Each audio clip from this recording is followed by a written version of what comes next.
Thank you, Jared. Thank you to the team at the MCG. Round 7 from the Adelaide Oval as the Crows take on the Demons. Adelaide looking to build momentum and record their 4th win on the trot. The Demons trying to restore some credibility and try and find the ways of Paul Roos. Matt Clinch with you for Grandstand AFL. Anthony Tucker alongside me to call the action. No late change for either side, Tux. That's it, Matt. Hello to you and hello to everyone. And a bit of a strange sight at Adelaide Oval. No sunshine as we speak. Bit of a cool day and a strong southerly breeze heading towards the scoreboard hill. So looking forward to an interesting clash. Melbourne, obviously only the 1 win so far this season. Adelaide's got 3 in a row. They've just started to come good after a pretty poor start. So it'll be interesting to see how the game goes. Melbourne struggling to kick goals at the moment, though. This game was always going to be interesting as to whether Taylor Walker would make his return after playing 1 game in the SANFL. After Brenton Sanderson flagged it at the start of the week, they decided the conservative approach was the way to go, and Tex will play in the SANFL in Clare tomorrow against Port Adelaide. Crows Premiership player Rod Jamieson alongside me. Hello, Jamo. Clinchy, good afternoon. Good afternoon, everyone. A chilly day here. Yeah, Taylor Walker was really close. I think there was a lot of debate, although we spoke to David Noble earlier, and I think within the club they were pretty firm around what time frame and the process in which he will return to the club. All going well. Tomorrow you think he might line up against Collingwood Thursday night. And rounding out our team from the Adelaide Oval, Stephen Williams. Hello, Stephen. Hi, Matt. Looking forward to another big game, Adelaide Oval. A sellout once again, so that's fantastic work to the Crows supporters for turning up against the lowly Melbourne. But haven't seen Melbourne live for a while, and with a new coach, a great coach in Paul Roos, just looking to see what sort of game style they're looking to put together. And some of the statistics sort of suggest that they like a lot of stoppages, and he's trying to build a little bit perhaps like he had at Sydney in the early games. And they're going to take some time. It's going to take some time for him to get to know his players, but we'll see some improvement from the Demons for sure. So no late change for either side. Mitch Grigg is the sub for the Crows, and Christian Salem in his 2nd game for the Demons.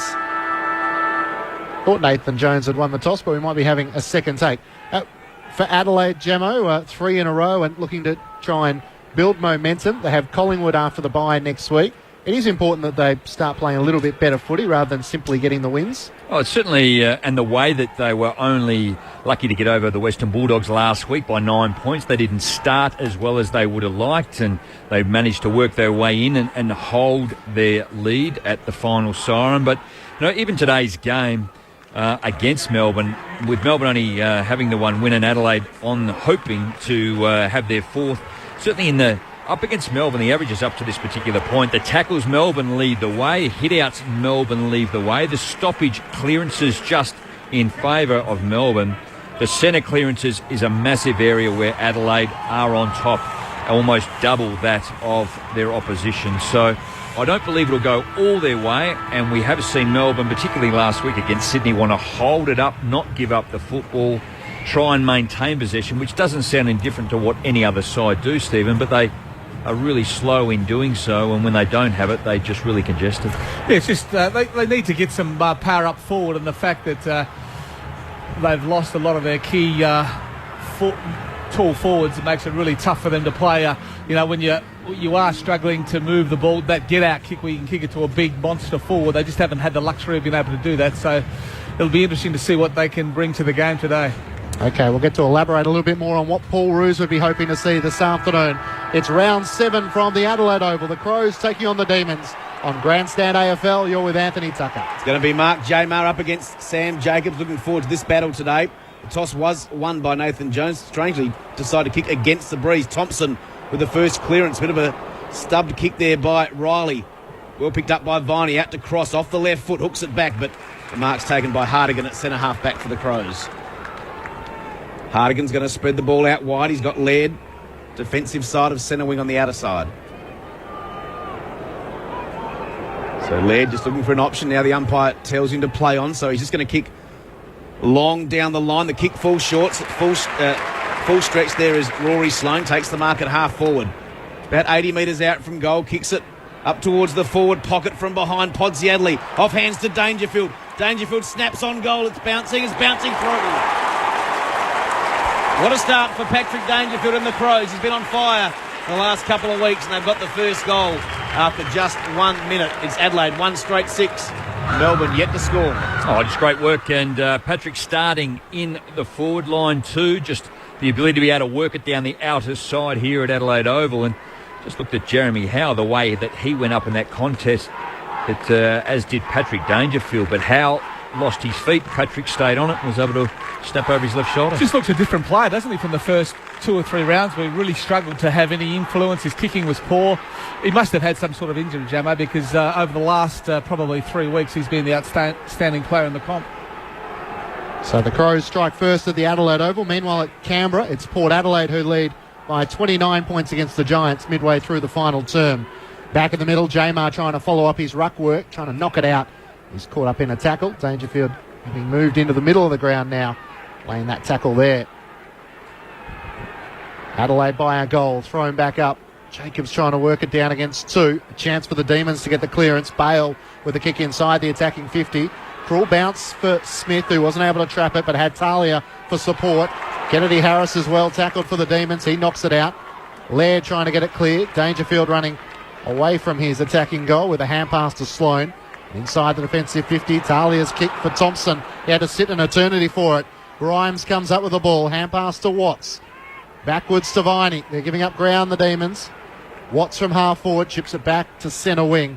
And Tom McDonald takes the mark on half back. That's amazing. They started that passage of play on their 50-metre line and then end up with the football on their half-back line. Into the middle to Bernie Vince, playing against his old club, kicking to half forward for Turlich. He couldn't take the mark.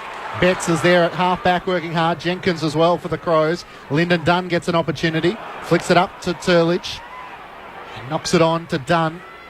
Quickly got a hand pass away before being tackled by Jenkins. Jones's kick is partially smothered. It goes out of play. Not all that pretty footy through 3 minutes, but the Crows have a goal. Melbourne yet to score. Boundary thrown right half forward with Melbourne in attack, kicking towards the city end in the first quarter. From the ruck contest comes down to Bale. Just gets a little kick forward and taking the mark out in front is Kennedy Harris. He's 65 from goal. A couple of short leads. He's now got one further afield from Dawes. He's taken an eternity to get this kick forward. In the end, he just dumps it to about 20 metres out from goal. Pack forms, comes off hands. There's Dangerfield again. Fast start for him. Misses with the handball. Cross gives it out to Watts. Watts off the left foot, hooks it back into the goal square, and Jacobs takes the defensive mark. Handballs quickly off to Riley. He's in the back pocket. Taken 3 bounces. He's now taken a 4th. He's about to run outside his defensive 50. 5 bounces. He's at half-back flank on the outer side, and the kick is a shocker off the side of the boot. Lands a couple of rows back. Nice mark by the man there in the second row, and a free kick now is going to go the way of the Demons, and the ball comes to Turlick. Turlick sums up the options, decides to go by hand to Bale in the middle of the Adelaide Oval. Kick over the head of Frawley. Kennedy Harris is the target. Worked it down to the front of the pack, then good crumbing. Quickly away with the hand pass. Inside the 50, Jones over the head of Pedersen. And it rolls across the boundary line in front of Talia and also Frawley. A boundary throw in 30 metres out from the Demons' goal. Just an inability to miss that target. He had some space. He had a leading target, but just couldn't find that 20-metre kick where the teammate can go back and have a set shot at goal. Throwing back into play. Dawes probably one down the tap as he was losing his footing. The tap went to Dangerfield, though, off the outside of the boot to half forward. Betts couldn't trap it. McDonald's after it in the middle of the ground. Quickly with the hand pass away to Dunn. Off a step to half forward. It meets Dawes on the bounce and just pitched the other direction. Allowed Laird to pick it up for Adelaide. Hand pass to McKay. Now away to Hardigan. Brown with a sweeping hand pass to Sloane, who had to pick it up on the half volley. Did well, the Adelaide midfielder. To Podsiadeli, centre wing. Able to work McDonald out of the contest and squeeze a kick forward. Jenkins one-on-one, brought to ground. Has support now from Matt Crouch. Off a step, Crouch inside the 50. Bounce is important. Nathan Jones has got back, as is Kerridge. Betts is the crummer. He can't trap it, tied up against the boundary line. Jones was looking for the boundary. He gets it in the end. A throw in 30 metres out from the Adelaide goal. They're 1 straight 6. Melbourne yet to score through 5 minutes. Great tackle there by Neville Jetta. Eddie was in towards goal, wasn't he? If he broke that tackle, he would have run into an open goal. So terrific tackle by the young defender. From the boundary throw in, Jamar gets the tap down. Now chance for Vince from half-back flank. Vince up towards centre wing. Good pass. It's always been a good use of the footy, and Frawley comes out and takes the mark, defensive side centre wing. Bernie Vince just had his first. I suppose I'm not sure if that was a cheer, or didn't sound like a boo though. You can notice though when Bernie gets it, he's still got terrific skills, hasn't he? Hits his targets. Here's Vince on cue. went back with courage, couldn't take the mark. Now Jensch is almost dispossessed. Needs to try and tap the ball out. Burns was hot on his hammer. In goes Matt Crouch. Good handball out to Thompson, to Jacobs in the 1-2. Back to Thompson from centre wing. Kicks it towards Jenkins, a 2-on-1. That was against Jenkins. Coming over the top was done, and he spoils it out of bounds. We've got a boundary throw in left half forward members side with the Crows in attack. We've gone 6 minutes in the first term. It's Adelaide 1 straight 6, Melbourne yet to score. The Demons actually lead the inside 50s 4-2 as it's tossed back into play on centre wing. Jacobs wins it down to Sloan, whose kick is partially smothered. Quick hand pass away. And Adelaide able to just knock it forward through Jacobs. Kerridge outnumbered 2-on-1, and Jones will get back there first. Hand pass away to Jetta, giving up ground to Cross, who kicks from inside the defensive 50. Gave Bale a good challenge. Well trapped by Kennedy Harris, who gave away the hand pass to Turlich. Sweeping hand pass from Cross. They've worked their way out of trouble through Howe. And then the mark is taken by Tom McDonald on the paint of the defensive 50. McDonald looks into the corridor. Not a lot of options, so he's forced to go down the line. Watts is the target on Riley. Ball comes down to the front of the pack. Laird's in there. Well tackled by Matt Jones. Comes to Chris Dawes of Melbourne. Watts as well tackled by McKay. Riley trying to break through the pack. And he's taken across the boundary line. A throw in on half forward for Adelaide. They're 1 straight 6. Melbourne yet to score through 7 minutes. Adelaide efficiency is only 55% with their disposals. Melbourne's 85%, so there's a lot of pressure from the Demons, which is good to see early in the game. Good handball from Kerridge off to McKay. Kicks up towards full forward. Betts was his target. Comes over the back. Now here goes Turlick. He's had a good start to this game. Handballs inboard to Jetta, and Jetta's short pass is good. And he's got Howe at half back. Howe just spreads it dangerously across half back. Dunn took the mark in front of Crouch and spreads it out wide. Now chance for Pedersen at half back on the outer side. Runs his full measure. Long kick up towards half forward. Looking there for Dawes. Goes over his head. Going back with him is Hardigan. Dawes works his way to the front. Good tackle by Hardigan. Somehow Dawes got a left foot to the ball. Good body work by Watts. Now chance for Matt Jones. Goes backwards to Pedersen. Now Matt Jones again. He's at half forward. A high up and under kick towards the forward 50 for the Demons. Good spoil from behind, but Melbourne have the numbers. Through Turlick again. Turlick from 50. His kick is long and very wide and out in the full. And a relieving free kick to be taken in the back pocket by Matthew Jensch. The pressure's good, Gemma. Just that finishing kick, isn't it? Inside 50, just can't hit a target. I think Turlick had the right idea there, but just should have been a bit better with his disposal. Jensch to Scott Thompson. Adelaide go across their defensive goal. Talia trying to break clear of the Frawley tackle. The Demons have the numbers at the contest. It's picked up by McDonald. Quickly away to Tyson. Dawes picks it up on the bounce. A bit of a fumble from Matt Jones.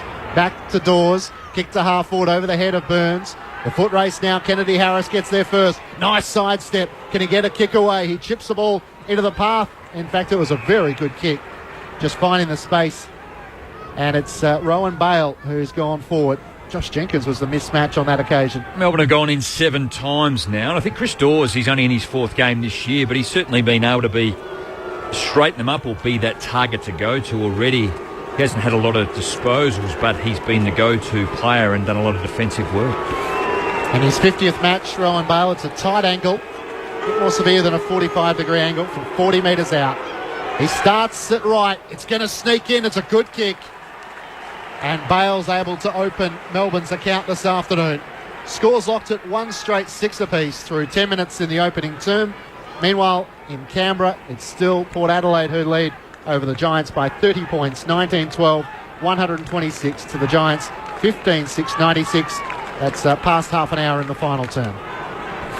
I tell you who else has had a good start to the game, Jay Kennedy Harris, just working really hard. He looks really lively up around the forward half, leading his immediate opponent to the ball. He's had a number of possessions early, used the ball pretty well also, so a young player we haven't seen a lot of. 4 disposals and 3 of those are contested too, and just the way he led out there and picked off the footy, certainly his pace was able to blow away his opponent. Had plenty of the ball, Melbourne, 59 disposals to 35. Here's another one. Jamar got the tap down.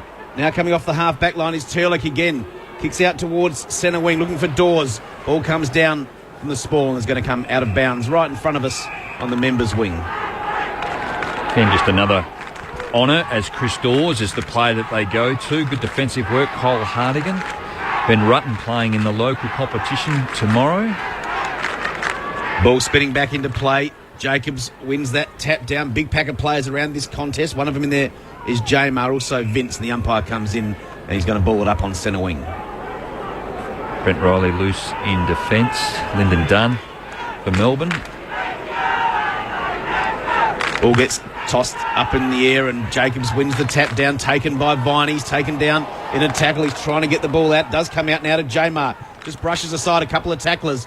On the left foot, kicks up towards the forward 50. Ball spills inside 50. Burns in there. Also Watts. Watts does well. Taps it back to Shannon Burns. Handball over the top. Frawley's in trouble. We've got the handball out to Kennedy Harris. All this action happening on the forward 50. Kennedy Harris does well. He got inside his player and he's kicked a goal.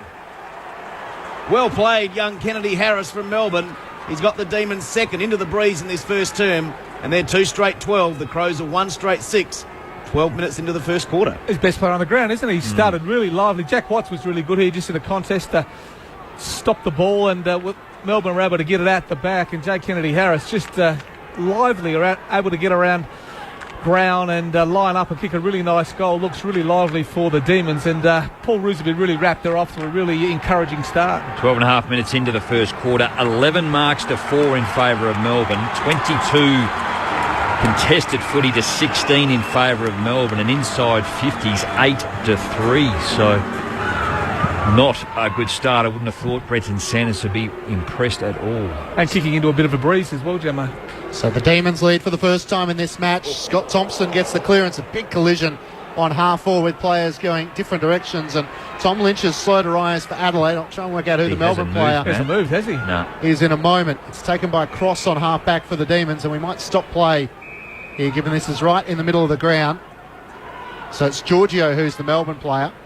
The Melbourne player, he was actually, I think he's in a bit of trouble too. It was a sandwich, wasn't it, really? But out of respect, I All think heads hit each other. Giorgio and Viney. Lynch was in there as well. Viney hit into Tom Lynch, whose head come back and whacked into Giorgio, so sort of like a double head collision. So it looks pretty bad. Nothing wrong with the attack on the ball, was there, really, by any of the players? Now, both these players will have to have concussion tests.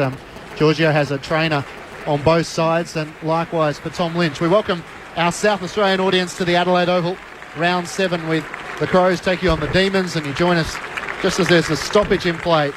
Tom Lynch and also Alex Giorgio both coming from the field from a head knock. Lynch has some blood coming from the lip, and Giorgio clearly showing the signs of concussion. So Jack Viney's come out of that okay. He's still out in the middle.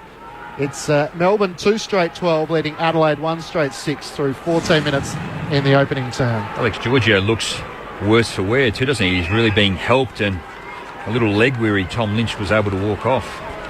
So we resume play. Talia with the ball on half-back. Kick looking for Jacobs. The Demons have the numbers, though. Vince, against his former club, pokes the kick looking for Dawes, who will get a free kick for a hold. He couldn't juggle the mark in front of the bench, but got the free kick against Brent Riley.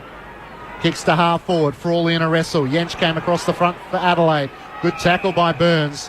And we'll have a ball up on right half forward. Matt Clinch and Anthony Tucker calling the action. Rod Jamieson and Stephen Williams, your experts. Jacobs wins another tap down. Chance for Vince, though. Handball missed by Matt Jones. In goes Petrenko. Out to Dangerfield. Kicked the first goal of the game inside the first minute. Got the handball forward, but Howe's pretty happy to take that one out of bounds. We have a boundary throw in centre wing on the members' side. Jeremy Howe's got a different role too, hasn't he? He's actually playing as a half-back flanker alongside Jared Petrenko. So we're normally used to see him taking the big hangers up forward, but Paul Roos is looking to use him in a different role. Now a chance again for Vince from half forward on the members' side. Long kick up towards the forward pocket. No one at home, though, for the Demons, and Brodie Smith takes the mark. Plays on quickly. Nice handball to Yench. Gets some run from Riley from behind. Takes a bounce. Now kicks up towards the centre. He's got Thompson in plenty of space. Open forward line. Just Josh Jenkins in there. Also now Dangerfield. Kick goes towards both those players, but ends up right in between them, and Grimes takes the mark for the Demons. He spreads the ball out wide to Pedersen, who marks at half back. Well, Josh Jenkins really called that like you were back in schoolboy days. He was just saying kick it long, which allowed the Melbourne loose to be able to go back and take an easy mark and consume his space. Pedersen goes back inside the defensive 50 to Dunn. Melbourne needs some players to provide some options. Dunn goes short, back to Pedersen. Yeah, when we see Port Adelaide Geelong, we see the midfielders really running hard on those 45-degree angles to get into the space. That's probably what's missing from the midfield of Melbourne, just the ability to work hard and give some options when they're coming out of defence. Pedersen forced a kick long down the line. Frawley was caught from behind against Talia and gave away the free kick. Talia gives away the hand pass to Jensch, backwards to half back to Brent Riley. Short chip kick to True, centre half back, and Brown has the ball. Away to Jensch for Adelaide. To the outer wing, it'll bounce in front of McKay. Burns did well to nudge him out of the way. The hand pass to Matt Jones. The Demons from half back to Turlick. Turlick on the outer wing, thought about a bounce. Short pass in the end to Chris Dawes, who had to pick it up on the half volley. Brent Riley with a good tackle. Kerridge left it behind. McKay tries to knock it out. Laird has it. Adelaide have the weight of numbers. Brown on half back. Away to Smith. Smith with a hand pass back to Brown, who kicks around the boundary line, and it's taken by Laird, centre wing. Hand pass over the top to right. He has McKay running alongside him. Slips the hand pass. McKay from right half forward. Long kick inside the 50. Ponziadli from the back. Got a nice little step ladder over Rory Sloane and also Jeremy Howe, and that will do James Ponziadli the world of good, getting his confidence up, the 32-year-old. Took some time, but Adelaide were able to do it. They transitioned from one side of the ground to the other and just slow build-up. We spoke of the run, Stephen, as well. It just wasn't there in the first part of this first quarter when 17 and a half minutes into it, but Adelaide had a couple of runners on the inside and a good contested mark. James Ponziadli only about 25 metres out, pretty much directly in front. Kicked 3 goals last week against the Western Bulldogs. Ponziadli to draw Adelaide level. He shanked it off the right-hand side and a minor score. So Melbourne lead by 5 points. 2 straight 12. Adelaide 1-1-7 through 18 minutes of the opening term. Poor miss, wasn't it? He just needs to make sure he nails those. For a guy of his calibre, straight out in front from 20 metres, he should nail them all the time. Lyndon Dunn kicks to himself, looks for Jamar. Big spoil from Jacobs. Nice pick up by Smith. Now Jacobs back to Ponziadli. He's 60 out from goal. Left half forward. Member side. Long kick up towards the goal square. Going back, taking a good mark is Grimes. Did well up against Petrenko and also Jenkins. Grimes goes short into the back pocket. Now a chance for Dunn. He's called to play on. He just hacks it outside his defensive area. Out towards the half-back flank. Coming through was Cross, doing the hard stuff as he always does. Gets a handball out to Watts. He's at centre wing. He takes a bounce. Kicks up towards half forward. Wants Burns. He was up against the opposite number 10 in Jensch, and Jensch forces Burns out of play. We got a boundary throw left half forward, 60 around from the Demons' goal.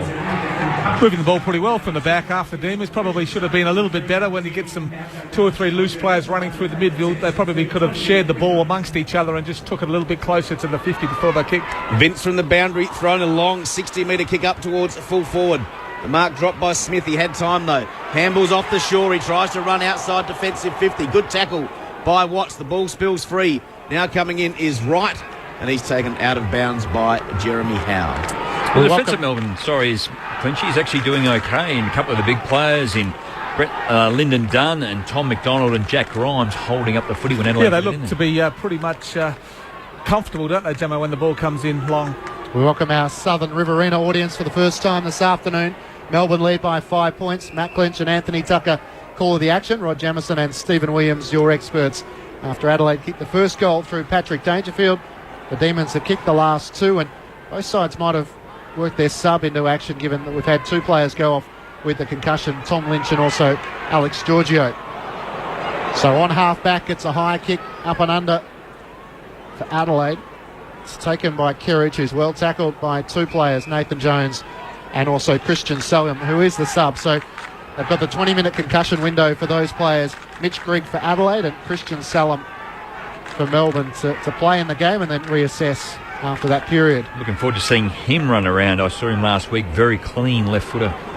Dawes won the tap, got it to Viney, kick inside the 50. The Demons have the numbers at the contest. A chance for Selham, who swings onto the left boot. It's towards the goal mouth and it's there. The Demons with 3 goals in a row. And they lead by 11 points. 3 straight 18 Melbourne to Adelaide, 1-1-7, 20 minutes played in the opening term.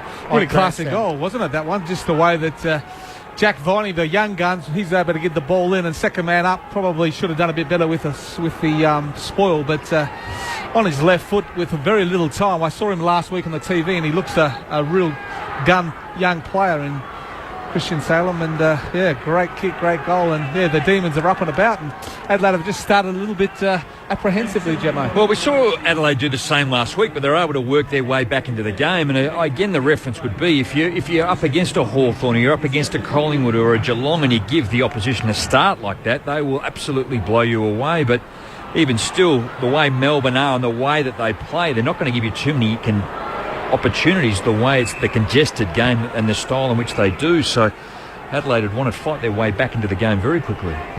Well, Adelaide got the clearance, but Melbourne stand firm. The ball's now at centre wing with Tyson. Kicks up towards a very open forward line. Jack Watts managed to turn Brent Riley inside out. Watts uses all his pace, closes to 20 metres out and gets another one. The Demons on fire here, 4 goals in a row. They lead by 17 points, 4 straight 24. Adelaide 1-1-7 after 22 minutes, and they're dominating on the stat sheet as well. 29 more disposals and 12 inside 50s to 6. Chris Dorr is the player. He's 6 possessions already, but his ability to lead up and mark the ball and then make some good decisions when he does get the ball, just that quick release. The Demons were able to take the ball through the middle of the ground and negate the Adelaide extra in defence, and Jack Watts just used his body beautifully to push Brett Riley underneath the play and turned on it. Showed a nice turn of pace we don't often see from him as well, so really good signs from the young star. 80% efficiency to 66 Adelaide, 18 marks to 10 in favour of Melbourne, 12 inside 50s to 6 and 17 tackles to 9 in favour of Melbourne. The Demons by 17 points. Jamar one down the tap. Viney was taken high and he's off and running. Took the advantage. Kicks inside the 50. Over the head of Dawes, but Kennedy Harris takes the mark. Yeah, it's a little bit concerning now for Adelaide. Just the young Demon players up and about, those inside midfielders. Cross has found a lot of it. Jones, Viney, Tyson. Viney was a player then. Just his ability to win the ball in hard and charge out of that stoppage was terrific. And then the kick, Kennedy Harris, has been outstanding. So Kennedy Harris on a 45-degree angle. He's only about 20 metres out to try and really give the Demons some start here at the Adelaide Oval. He started it out to the left and it won't come back enough. It's out of bounds on the full. So Melbourne 4 straight 24, Adelaide 1-1-7 through 23 minutes. Just bad luck, wasn't it? Poor miss really from he's only a young guy, I understand that, but you can imagine the Crows are going to come back at the Demons, so when they get opportunities as easy as that one, they need to make sure they make the most of them. So Smith for the Crows took a couple of bounces, gave it to Crouch. Now it's with Hardigan. Short pass, dangerous. Well done by Pedersen. Got the big spoil on it. There's Dawes. Taken down by Crouch and a good tackle. In goes Smith for the Crows. Back in goes Crouch. All this action about 55 out and a free kick. It's 55 out from Melbourne's goal and a free kick. Well done, Matt Crouch. A couple of good efforts. He's got the free. You get a guy that's only played a few games to come in and he's going to have to show the way, putting his head over the footy to win the football back in a dangerous area for Adelaide. They have got some serious thinking to do at quarter time. Demons by 17 points, 25 minutes into the first term. Mitch Grigg, who started the sub, he came on for Tom Lynch. Well done by Betts. Handball over the top to Podsiadly. He breaks inside 50. He's about 30 metres out. He goes straight across the goal. Was he going for goal or looking for Dangerfield? Doesn't matter because it's come off hands. We've got a boundary throw in right forward pocket for the Crows. I think he actually went for Dangerfield then. I'm not sure why you wouldn't kick it for goal. You're running, you're inside, you kick the ball to a one-on-one. Just a poor decision. Adelaide deep in attack. Jenkins and Pedersen doing the ruck work. Comes down to Dunn. He's lost it. Quick kick out of the congestion by Bale. Over the head of Salem. The foot race is on at half forward for Adelaide. Brown gets there first. Good tackle. Way by Salem. He's had an impact since coming into the game.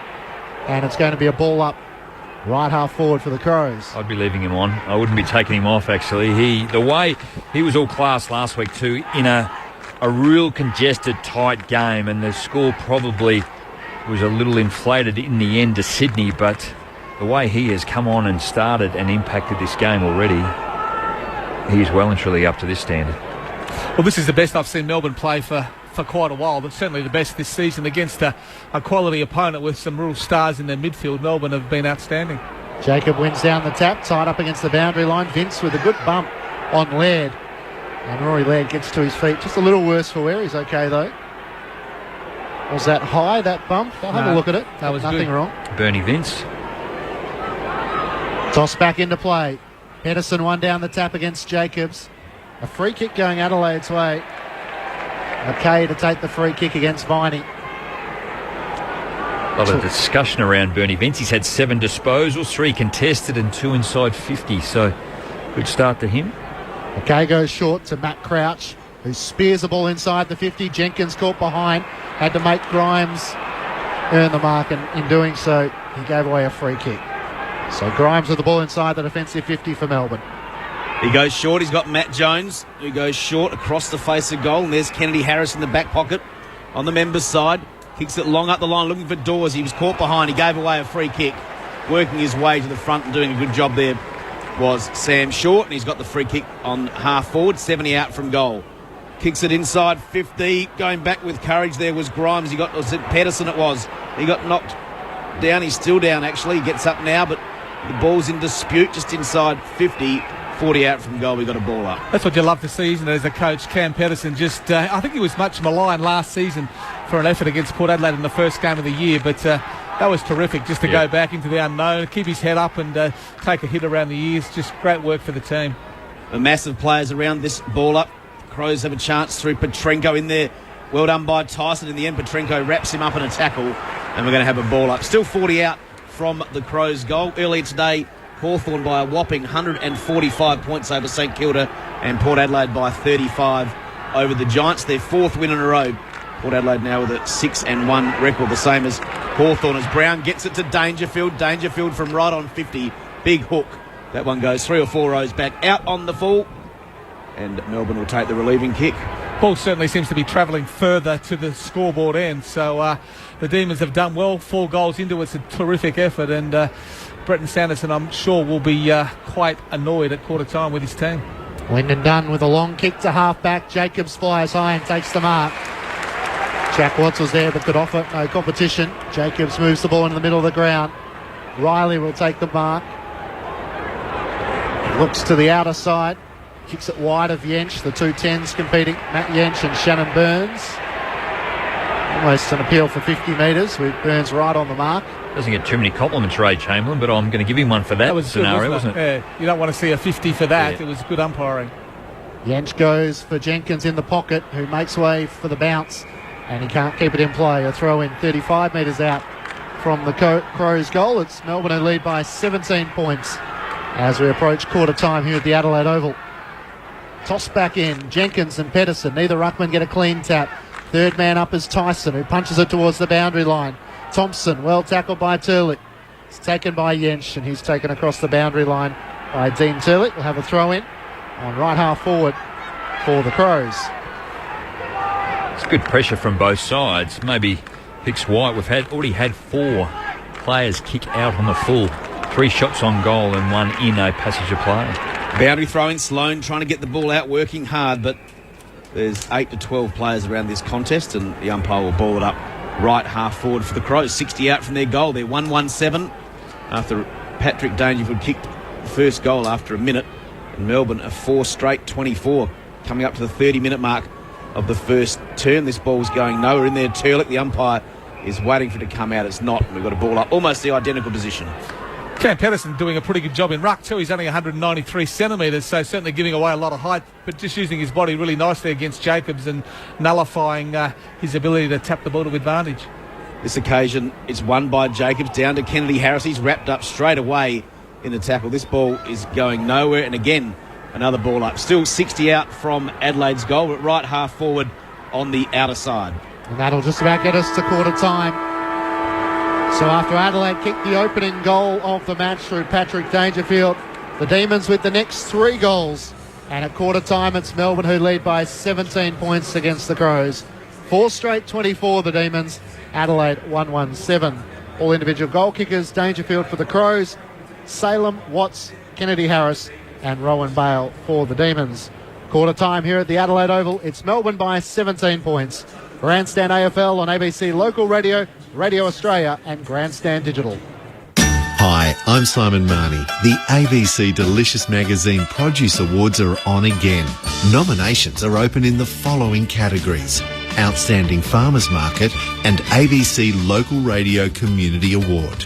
Go to deliciousproduceawards.com.au to nominate. Nominations close 11th of April. The 2014 Delicious Produce Awards, proudly supported by ABC Local Radio.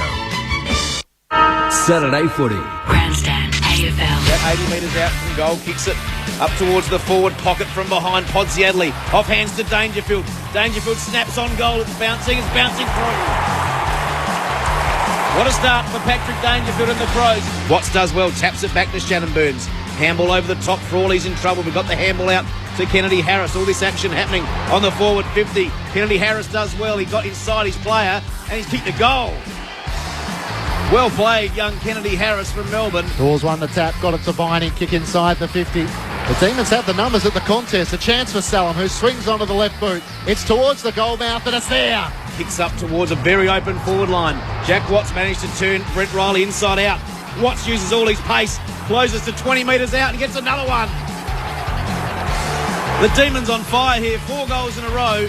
Grandstand AFL. On ABC Local Radio, online and on ABC Grandstand Digital. Quarter time at the Adelaide Oval. The Demons by 17 points over the Crows in round 7. 4 straight 24 Melbourne to Adelaide, 1-1-7 earlier today. Hawthorn defeated St Kilda by 145 points, 27 goals to 4. And Port Adelaide defeated GWS by 35 points.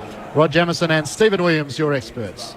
Yeah, what a wonderful start by the Demons after the Crows kicked that first goal from Dangerfield. He looked like the Crows were certainly up and about, but to the Demons' credit, they're just able to steady themselves a little bit, win some really good ball around the stoppages, get the ball inside their 50, and they've looked really dangerous when they've gone inside 50. They've been in 13 times to Adelaide's 11, and when we consider last week they only went inside 50 37 times for the game, it's a really encouraging start. Chris Dawes has been really outstanding with his ability to move up the ground and provide a target in that forward half. Just with Kennedy Harris, the smaller unknown around his feet, he's been a real live wire, and he's certainly caused a lot of problems for those Adelaide defenders in the midfield. Viney has really worked hard to get his hands on the ball. Bernie Vince has used the ball really well, and I really like the defence of the Demons. Turlich back there with his run and carry. Dunn's another one, and when the ball has come in long,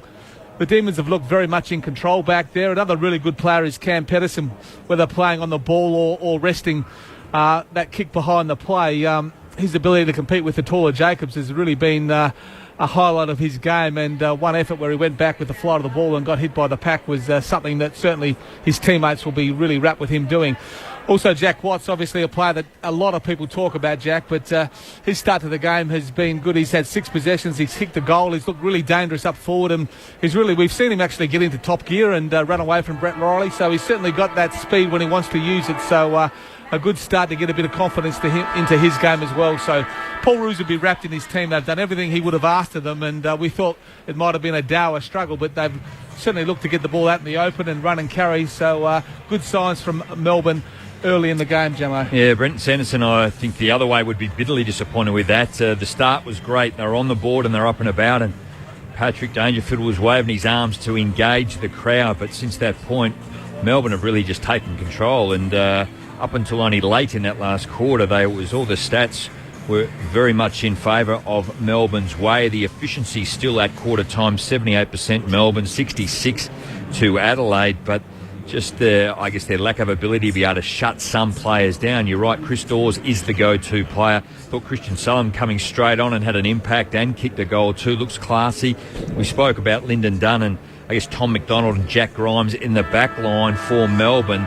They are defending really well, and Adelaide can't penetrate them and get around them, so they're positioning themselves very well. And I guess Adelaide need to be patient, but at times when they've got the football again, probably the first 3 games, I thought at times they transition really slowly, and they've been able to do that. Or Melbourne have restricted them again in that area. So somehow they've got to pull the trigger and have those runners on the 45 coming through and create and get it on quickly and really try and manufacture something at the moment. So Scott Thompson, once again, great quarter, 9 disposals. Roy Laird has 8. Matty Yench has had 4, but Sam Jacobs 13 hit-outs, and one good thing, Sam Kerridge is running with Nathan Jones, and he's only had 3 disposals in that first quarter. And for the Demons, Jones has 9, Turlich with 8, also Lyndon Dunn with 8, 7 DeVince, Dawes, Kennedy Harris and Viney. But all the team possessions are Melbourne's way. Inside 50s 13 to 11, clearances 11 to 7, possessions 100 to 87, contested possessions 40 to 32, and kicking efficiency 77 to 66,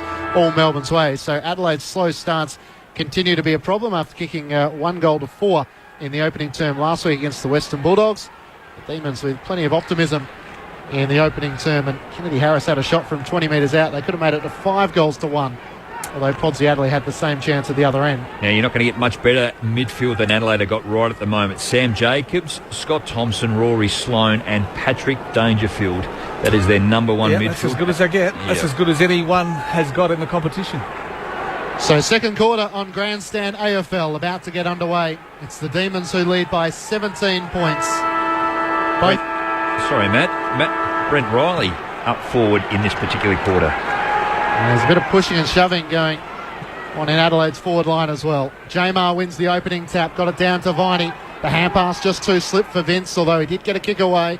Bouncing ball towards Frawley, who tapped it straight to the advantage of Shaw. His hand pass to Kerridge. Good tackle laid by Cross. Trying to knock it out is Kennedy Harris. He does so. Got it to Jamar. The kick from the middle of the ground to half forward.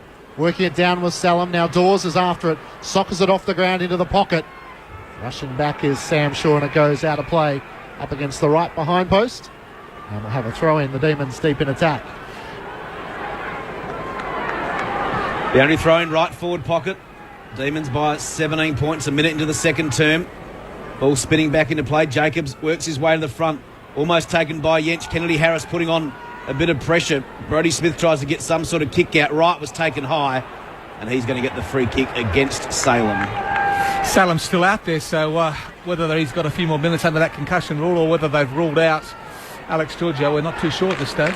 So 20 minutes for both teams. Tom Lynch and obviously Alex Giorgio both out from that head clash, and then they'll make the decision whether they're out for the game or they return to the action. Ball's at centre half back with Talia. Good pass, and he finds Kerridge at centre wing on the members' side. Kerridge plays on quickly, kicks out pretty wide, pitches in front of Podsy Adelaide. Good take by him.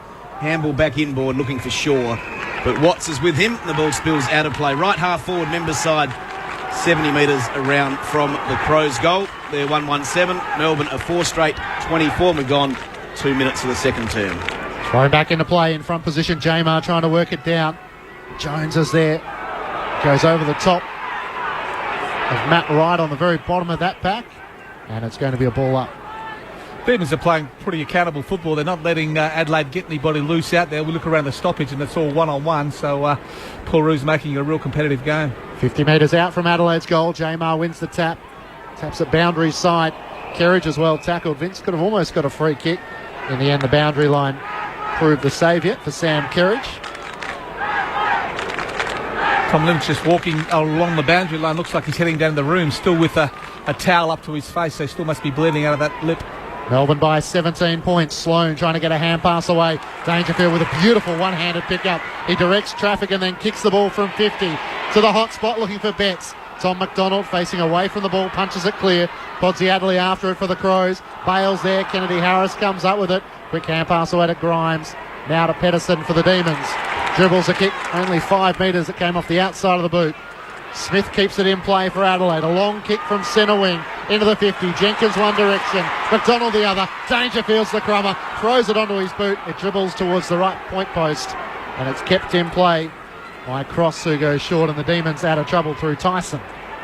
Well done by the Demons under extreme pressure. Tyson with 2 bounces off the left foot towards half forward, going back, came off hands. Harding wanted the mark or a free kick, came to Dawes. Good kick inside 50. Out there in front of Pedersen. Can he trap it? He's in the forward pocket. On his back there is Yench. Well done by Yench, but Pedersen huge strength. But now the ball has gone out of bounds. Well done by Matthew Yench against a much bigger opponent in Cam Pedersen. Great kick by Chris Dawes. Just hit and run on rather than hitting. If it just would have bounced on the end and stayed, it would have been a walk-in goal. So great transition play by the Demons. Demons by 17 points. 4 minutes gone in the second quarter. Boundary throw in deep in attack. Right forward pocket for Melbourne. Nathan Jones overruns it. Brodie Smith's handball missed the mark, but he's going to get a couple of stats there because he picked up his own handball. Kick not good, though. Looked for Riley, sat it on his head, and Dawes, the much bigger man, took the mark, and he'll line up from 50 metres out. Very slight angle. Gee, deep in the defensive area, to kick a 20 or 30 metre kick inside and to leave it up in the air as long as that, always very dangerous, regardless of the opposition, but certainly Chris Dawes in the vicinity took an easy mark. 71 games at the Magpies, including the 2010 Premiership. Chris Dawes from 52 metres out sets it up high. It's looking pretty good. It's home. Another one for the Demons. They've got 5 in a row. The first one in the second quarter, and they're 5 straight 30. Adelaide 1-1-7. The margin 23. We've gone 5 minutes of the second term. Gave us a bit of an indication of the win then, Jamo. He kicked that ball from well outside of 50. Didn't really put much on it, and it made the distance quite comfortably. So we really don't know a lot about the win at Adelaide Oval because every game that's been played here so far has been pretty benign. But today, looking at the 19th man flag, it's certainly blowing towards the old scoreboard at the Oval. So the Demons certainly have that in their advantage. And say Andrew and I walked around the ground prior to anyone getting here today, and it's a bit of a pocket up the southern end as well, where it's certainly a defensive area to go and difficult to have a shot on goal. But up the northern end here, you're right, Stephen, it's actually really difficult to work out where to kick it and what's the advantage. And to that was a great kick. Melbourne by 23 points. Kerridge gets the clearance for Adelaide. Bouncing ball to half forward. It's well trapped by Grigg, who kicks inside the 50. Bouncing ball for Podsy Adelaide. McDonald with a good tackle. The Demons through Jetta trying to break clear. Grigg with the tackle. Right on the paint of 50. The umpire will pay holding the ball here. And you can tell by the crowd there's an Adelaide free kick. I don't really know if that's right, but I saw a decision last night as well. There was no way any player was going to be able to get it out, but because there was just no attempt to even try and get it out, the umpire just went holding the ball. So Mitch Grigg, the sub. Tom Lynch is out of the match, so Grigg will play the remainder of this game. He's going to have to kick 50 metres though. Goes out on the arc for the left footer. He's worked it nicely, but just a little bit too much to the right. And it's a minor score. Melbourne by 22 points. 5 straight 30. Adelaide 1-2-8. And Alex Giorgio back in for the Demons. Kick in was dangerous. Grimes almost took the mark. He was spoiled. Now chance for Watts. Kick comes up towards centre wing. Up in front goes Burns off Hanson McDonald. He's between half-back and centre wing. Takes a bounce. Moves into the centre of Adelaide Oval. A risky kick is a good one, though. And Pedersen takes the mark just behind centre for the Demons. He'll go out very wide, looking there for Bale. Good lead, good kick. And Bale takes the mark in front of David Mackay. Even David Mackay. 75. Cheerio, Swan Mackay, if you're listening. A good mark in front of 2 players. Very good, Gemmo. 75 metres out as kick is long up towards the forward pocket. Podselli goes up with one hand and just taps it out of bounds. We've got a boundary throw in 40 metres around from goal. It's Melbourne 5 straight 30 leading Adelaide 1-8. We've gone 7 minutes of the second term. Shows a real improvement in the Demons game, just the way they're able to transition that ball and hit targets. You know, kicks 45, 50 metres hitting targets when in the previous years we've seen some really poor skill levels. So that's an area that certainly has improved and looks pretty good today. Jamar won the tap to Dom Tyson, who ran out of room. So Melbourne have kicked the last 5 goals in this match since Adelaide kicked the opening goal through Patrick Dangerfield in the first minute of the match. Melbourne deep in attack. Jamar wins down the tap. Brent Riley comes up with it for the Crows. With the hand pass away to Dangerfield. Running through the middle of the down. He kicks to Jenkins. It's over his head. Dunn made the contest. Melbourne have the numbers. Pedersen, his hand pass missed Dunn. Giorgio, his hand pass partially intercepted. Jetta's there. McDonald. They have the numbers, Melbourne. McDonald kicks over the head of his teammate in Bale. Dangerfield picks it up for Adelaide. Hand pass to Crouch. Centre wing on the outer side. Crouch one way, then the other. He's going to go backwards in the end. It's the right option, and Hartigan has it on left half back. Well, they've only kicked 1 point in this quarter, Adelaide, and up until this point, they have averaged 31 points a game in the second quarter, the best in the AFL. So here you are, Melbourne, nearly one of the worst at the moment, really restricting them. That was a dangerous kick too, wasn't it? Across the goal then, they could have easily been a turnover. Hartigan kicked across half back, and Jensch almost lost it to Burns. As it is, they've turned it over because Tyson has it on the members' wing half forward and goes short to Frawley. Frawley left half forward. 2 kicks out from goal. That one goes inside 50. Dawes played for the free kick a little bit. Hardigan's handball smothered. Yench comes in to help him out, though. From defensive 50 towards centre wing. Viney in front. Sloan in the middle. Good mark by Sloan. He was sandwiched between Viney and also Cross. And Sloan's taken the mark centre wing member side. Sloan just kicks long. Poor kick towards half forward. You think Howe was his leading forward the way he found him beautifully, and Jeremy Howe's got the ball at half back. Short pass from Howe to Pedersen, defensive side of centre, spreads it out wide. Plenty of room out there for Burns. Shannon Burns from right half forward, kicks into the pocket. Kennedy Harris dives and takes the mark in front of Laird. Hard up against the boundary. Right forward pocket, about 20 out from goal, but a very tight angle.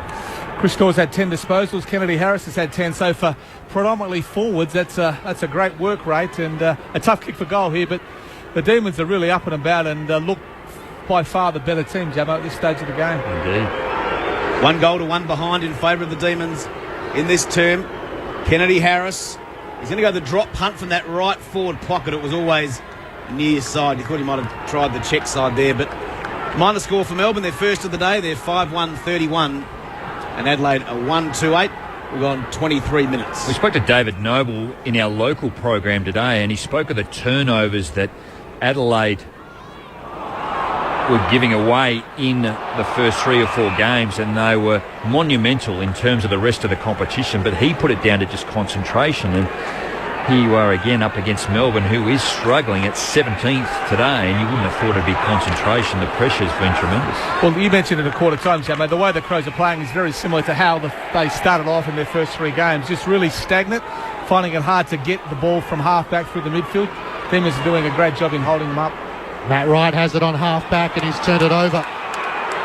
Kicked it straight to Jeremy Howe, who marked in front of Petrenko. So the Crows struggling with any fluency in their movement at the moment, and Melbourne have a lot of numbers back behind the ball, which is working for them at the moment.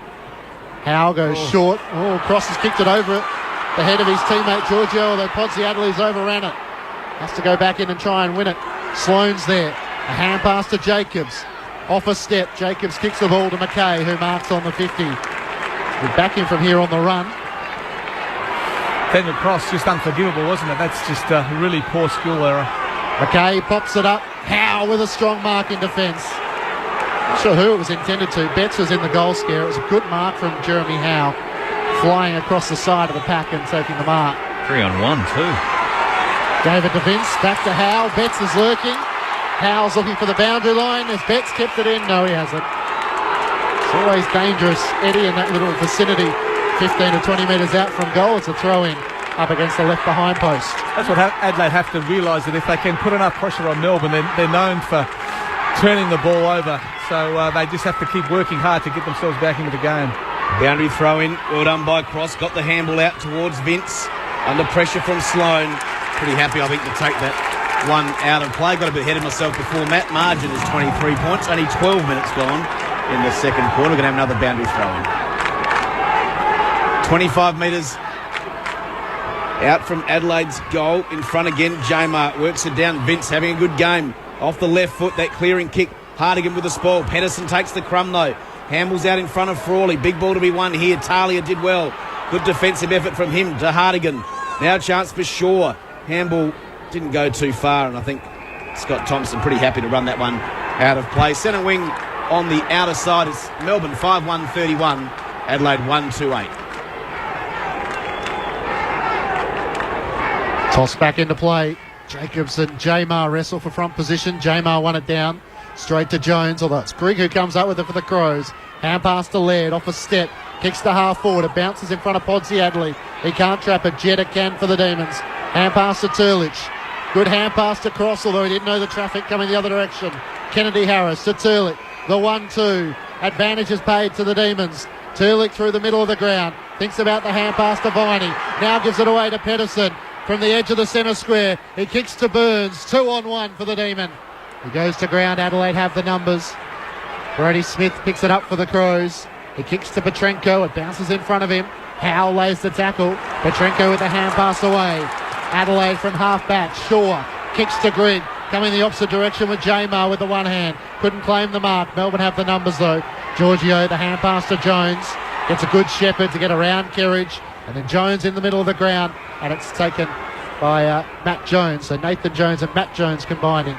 Some real purpose by Melbourne, isn't there? Yeah, they're really getting the ball out into the open and running the Crows around. I've watched how a few sides have beaten Adelaide this year and doing it pretty well. Good battle out here between the two number 10s. Burns for the Demons goes to ground. Yench wraps him up. Yench ended up with the ball, but Ray's gone holding the ball against Burns once he fell on it, and Yench has got the free kick at half back on the outer side. Benny Yench is really struggling too. There was Chris Dawes put some pressure on him about 5 minutes ago in a contest, and he struggled to get up from Went short to Hardigan, Jamo. Big turnover, Kennedy Harris. Pedersen handballs over the top. Here's another one for the Demons. Viney. Big turnover by the Crows. And the 6th goal to Melbourne. They've kicked the last 6 goals of the match. They're 6-1-37. Adelaide are 1-2-8. We've gone 15 minutes of the second term on Grandstand AFL on ABC Local Radio, Radio Australia and Grandstand Digital. Just some of the turnovers, just basic mistakes. Once again, that kick just wasn't on, Jamo. We've seen they got away with one a little bit earlier, but Melbourne were good enough then. Kennedy Harris was a player who was able to put enough pressure on, win the ball back and get the handball out to Viney, but Adelaide are really playing some poor football. No, it doesn't help radio, but I'm just sitting here shaking my head. I'm really surprised as to what I'm seeing now from Adelaide, even though in the first 3 games they were competitive for 2.5, 3.5 quarters and then getting rolled. But at the moment, this is just really poor form generally by them. So the Demons playing some brilliant footy at the moment. Right for the Crows at the hand pass to Jacobs. They'll get the clearance. Grigg flying with one hand, couldn't control the mark, and Howe's there for the Demons. He looks to the outer wing. What's the target with Talia? Talia did well to make the contest, brought it to ground level. Brent Riley's there to offer support. Hand pass away, Brody Smith. Hand pass back to Talia from left half forward, inside the 50. Howe flies high. He's taken some courageous marks in this opening quarter and a half of footy, and that was another example. Predominantly a forward, now playing in defence, and it's a good kick to Matt Jones on half-back. A couple of bounces as he runs the members' wing to Bernie Vince on the bounce, back to Matt Jones. They're simply working harder, Melbourne. The kick to Dawes in front position. He takes the mark against Hardigan. That was a great mark, wasn't it? Jacobs just wasn't able to get himself into the contest. He was sitting back there, but it was a great kick. I think it was Dom Tyson that kicked the ball in, and Dawes just beautifully used his body against the younger Crow defender and was able to hold his ground and take a nice mark and should go back. And things are officially, they're in trouble, Gemmo. It's going to be hard for Adelaide to work their way back now. So Chris Dawes from directly in front, 30 metres out, to give the Bees a real advantage. He kicks through. So Chris Dawes comes up with his second, and Melbourne's lead is 35 points. 7-1-43. The Demons to Adelaide 1-2-8. They've kicked the last 7 goals of the match unanswered, the Demons. The only concern is that Jack Watts is coming to the bench. I'm not quite sure what it was. So just looking on a replay here, he was involved in a contest and there was no real contact, but geez, he pulled up very, very quickly and it looks like lower back of some sort. So he's gone straight to the mat to get some work done. But Chris Dawes, in his 4th game back, he's been a real... prior to the game, we're going, where are Melbourne going to get their goals from? Shannon Byrne had 5, Dawes had 5, James Frawley had 5 and Jack Watts 4, and all of a sudden Chris Dawes has just had an outstanding quarter and a half and kicked 2 already and certainly presenting himself. Back in the centre, it's Pedersen up against Jenkins. In goes Kerridge. Also cross there for the Demons. Ball spilling around. Now the clearance for Matt Jones. Just hacks it forward. Gets about 40 metres. Ball inside 50. Jamar does well to trap it. Now he goes to ground level. In goes Laird. Couldn't grab it though. Vince grabs it. Shaw wraps him up. He gets dumped. In goes Dawes again. Handball over the top to Tyson. On the left foot. Has he hooked it back enough? He hasn't. A minor score, but the Demons doing all the attacking. 7-2-44. Adelaide 1-2-8 in this quarter. It's 3-2 to 1 behind. It's almost that classic ambush, isn't it, where you come in, Adelaide probably think they're going to win the game. The Demons have been pretty poor this season, and when your attitude's off a little bit, you're certainly suspect. Well, Brent Riley's kick in wasn't a good one. It missed Rory Sloane. The quick hand pass comes the way of Bale. High up and under kick. Tyson caught behind. Kennedy Harris is the crummer. Swings onto the right boot. Brody Smith getting back, takes the mark in front of his defensive goal. Couple of bounces as he runs across the defensive face. The kick is for Petrenko, caught behind against Dunn. Dunn drops the mark though. Petrenko with a hand pass out to Scott Thompson.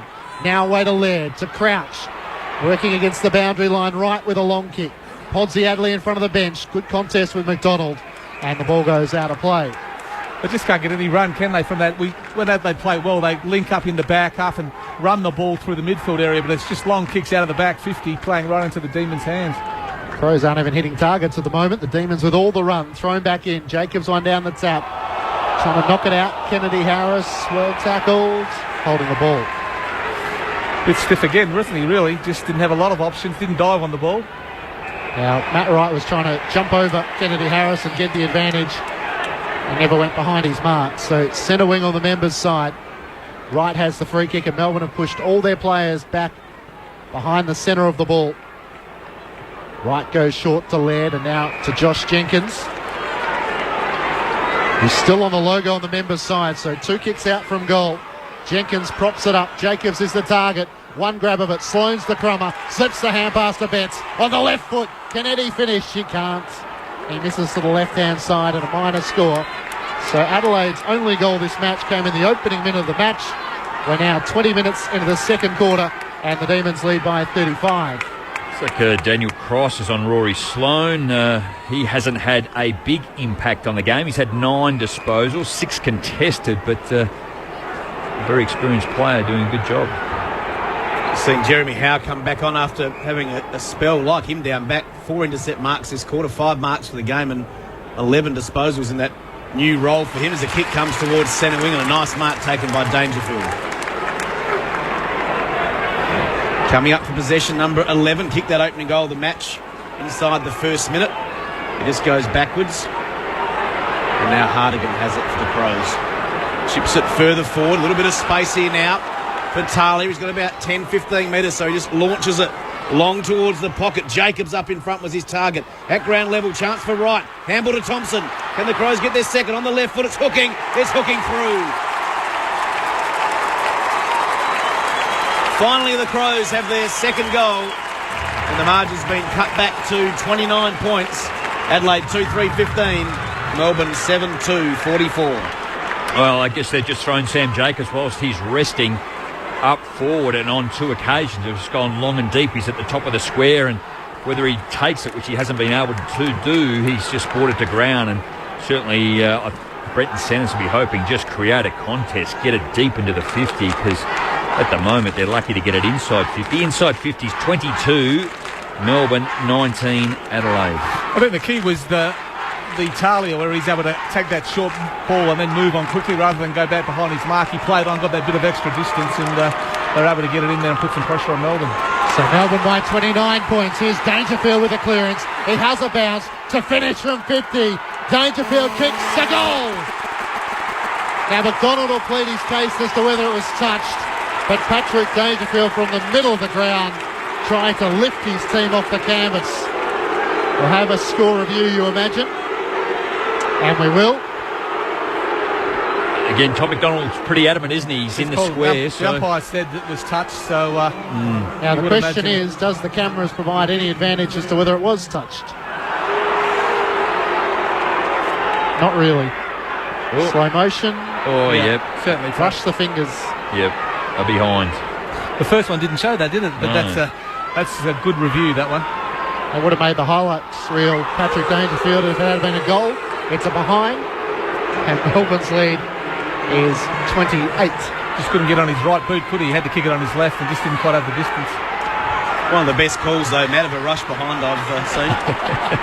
Thanks, Dustin. Still make the highlights reel. I'll have a chat to Andrea about that. Put it on. Just lifted their intensity, Adelaide. I think in the last 5 minutes you can just see they're attacking the ball a bit harder, looking a bit more desperate, because they'll be looking at the scoreboard and thinking if they don't start to get into the game now, it'll be over.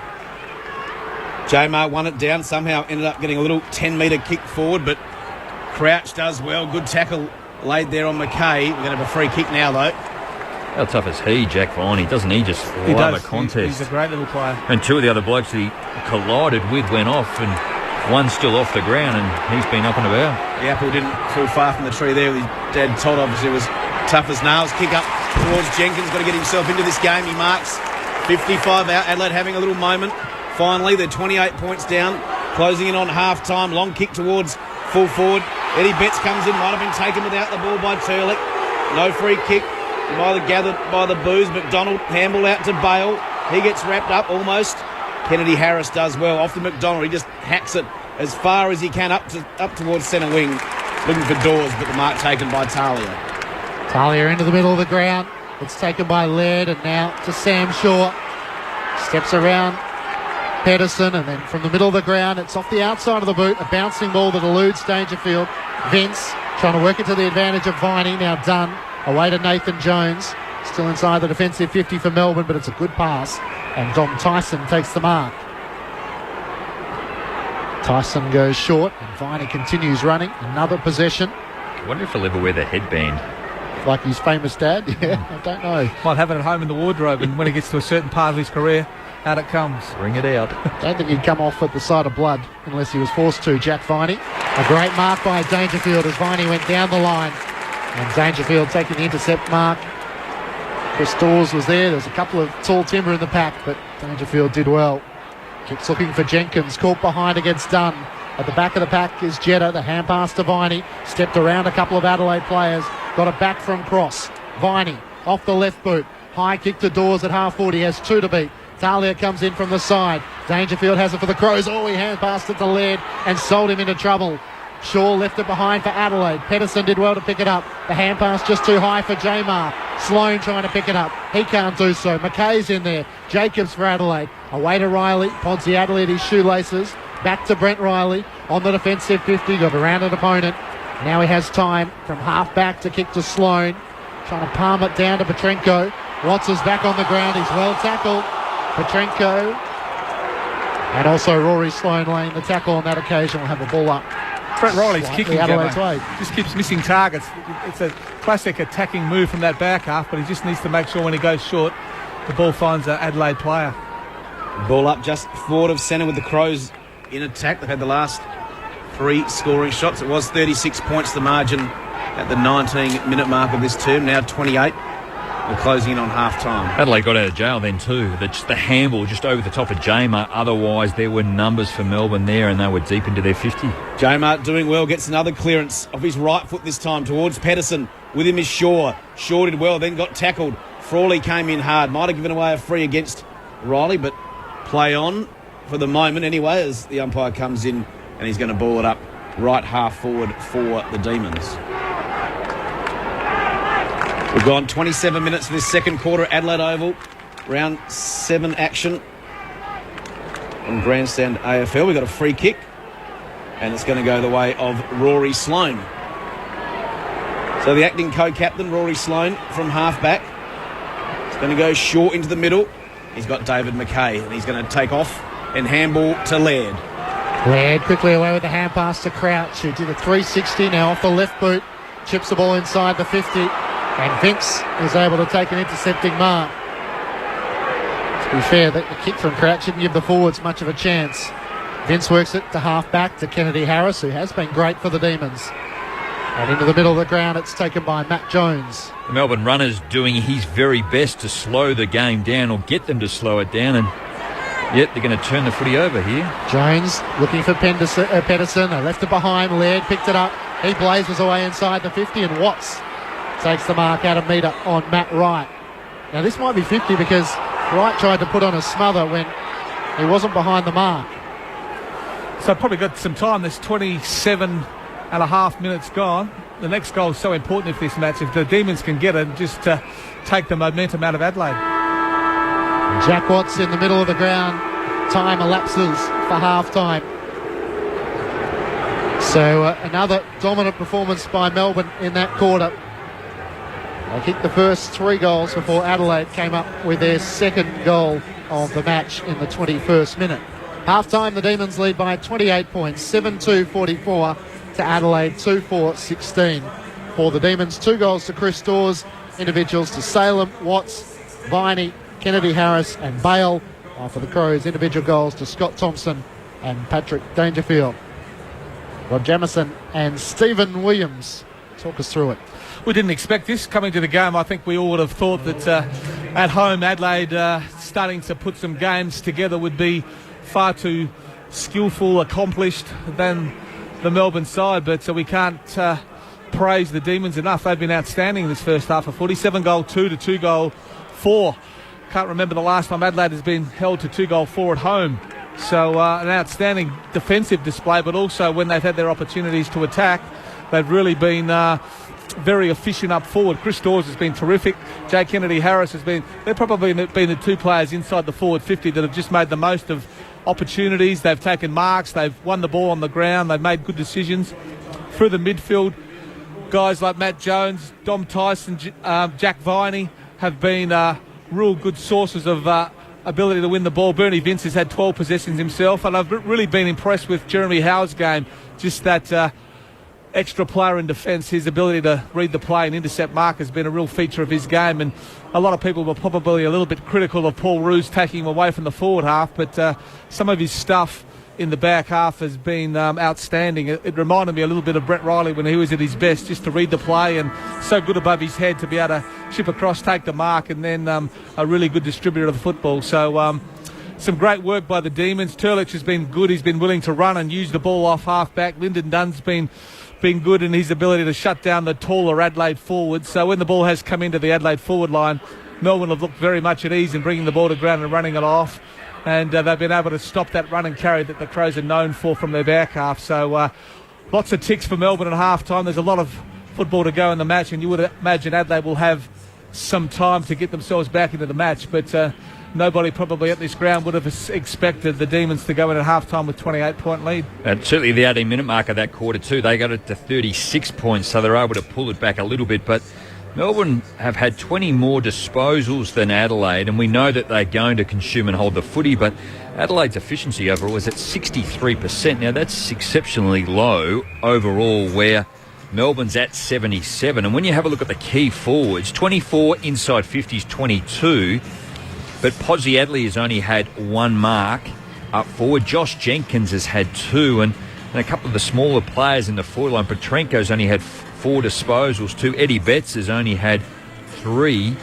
So you're really struggling to find a winner in the forward line for Adelaide, let alone in the middle of the ground. And when you go there, Patrick Dangerfield's had 14 disposals, but look at that, 43%. So he's just getting it, and the pressure that's going along with the game and the way that he's using it, he's just burning it a little bit at the moment too. Scott Thompson's probably the most efficient, but he's at 54 with the amount of football he's winning. So it's a lot of improvement for Adelaide. But if you have a look at that quarter, I thought Sam Jacobs did a really good job in the first quarter, but Mark Jamer has really jumped over the top of him in that particular quarter. Again, credit to Melbourne's defence and their ball winners around the middle of the ground, and Jack Viney certainly exemplifies the way that he wins the football. Bernie Vince is doing a really good job. We saw Dale Thomas last night. Just the occasion was too much for him up against his old side, but Bernie Vince has been able to slip right in and win enough of the football for Melbourne here. And look, they have got some serious work to do, Adelaide. They've been able to nullify Rory Sloane a little bit, and Hardigan and Smith out of the back line, turning the football over particularly, and it's costing goals. So Adelaide have got some serious work to do. Half-time here at the Adelaide Oval, the Demons lead by 28 points. Adelaide were forced to use their sub midway through the second quarter with Tom Lynch out of the game, so Mitch Greig comes in. There are a couple of injury concerns. Alex Giorgio was in that contest as well. He was able to return to the field, so Christian Salem puts back on the red vest, although there's a bit of a concern over Neville Jetta at half-time, and also Matt Yench for the Crows, so plenty to take place at half-time. Earlier today, Hawthorn defeated St Kilda by 145 points, and St Kilda by, Port Adelaide by 35 points over the Giants in Canberra. Half-time here at the Adelaide Oval, Melbourne by 28 points. Let's get the latest from the ABC newsroom.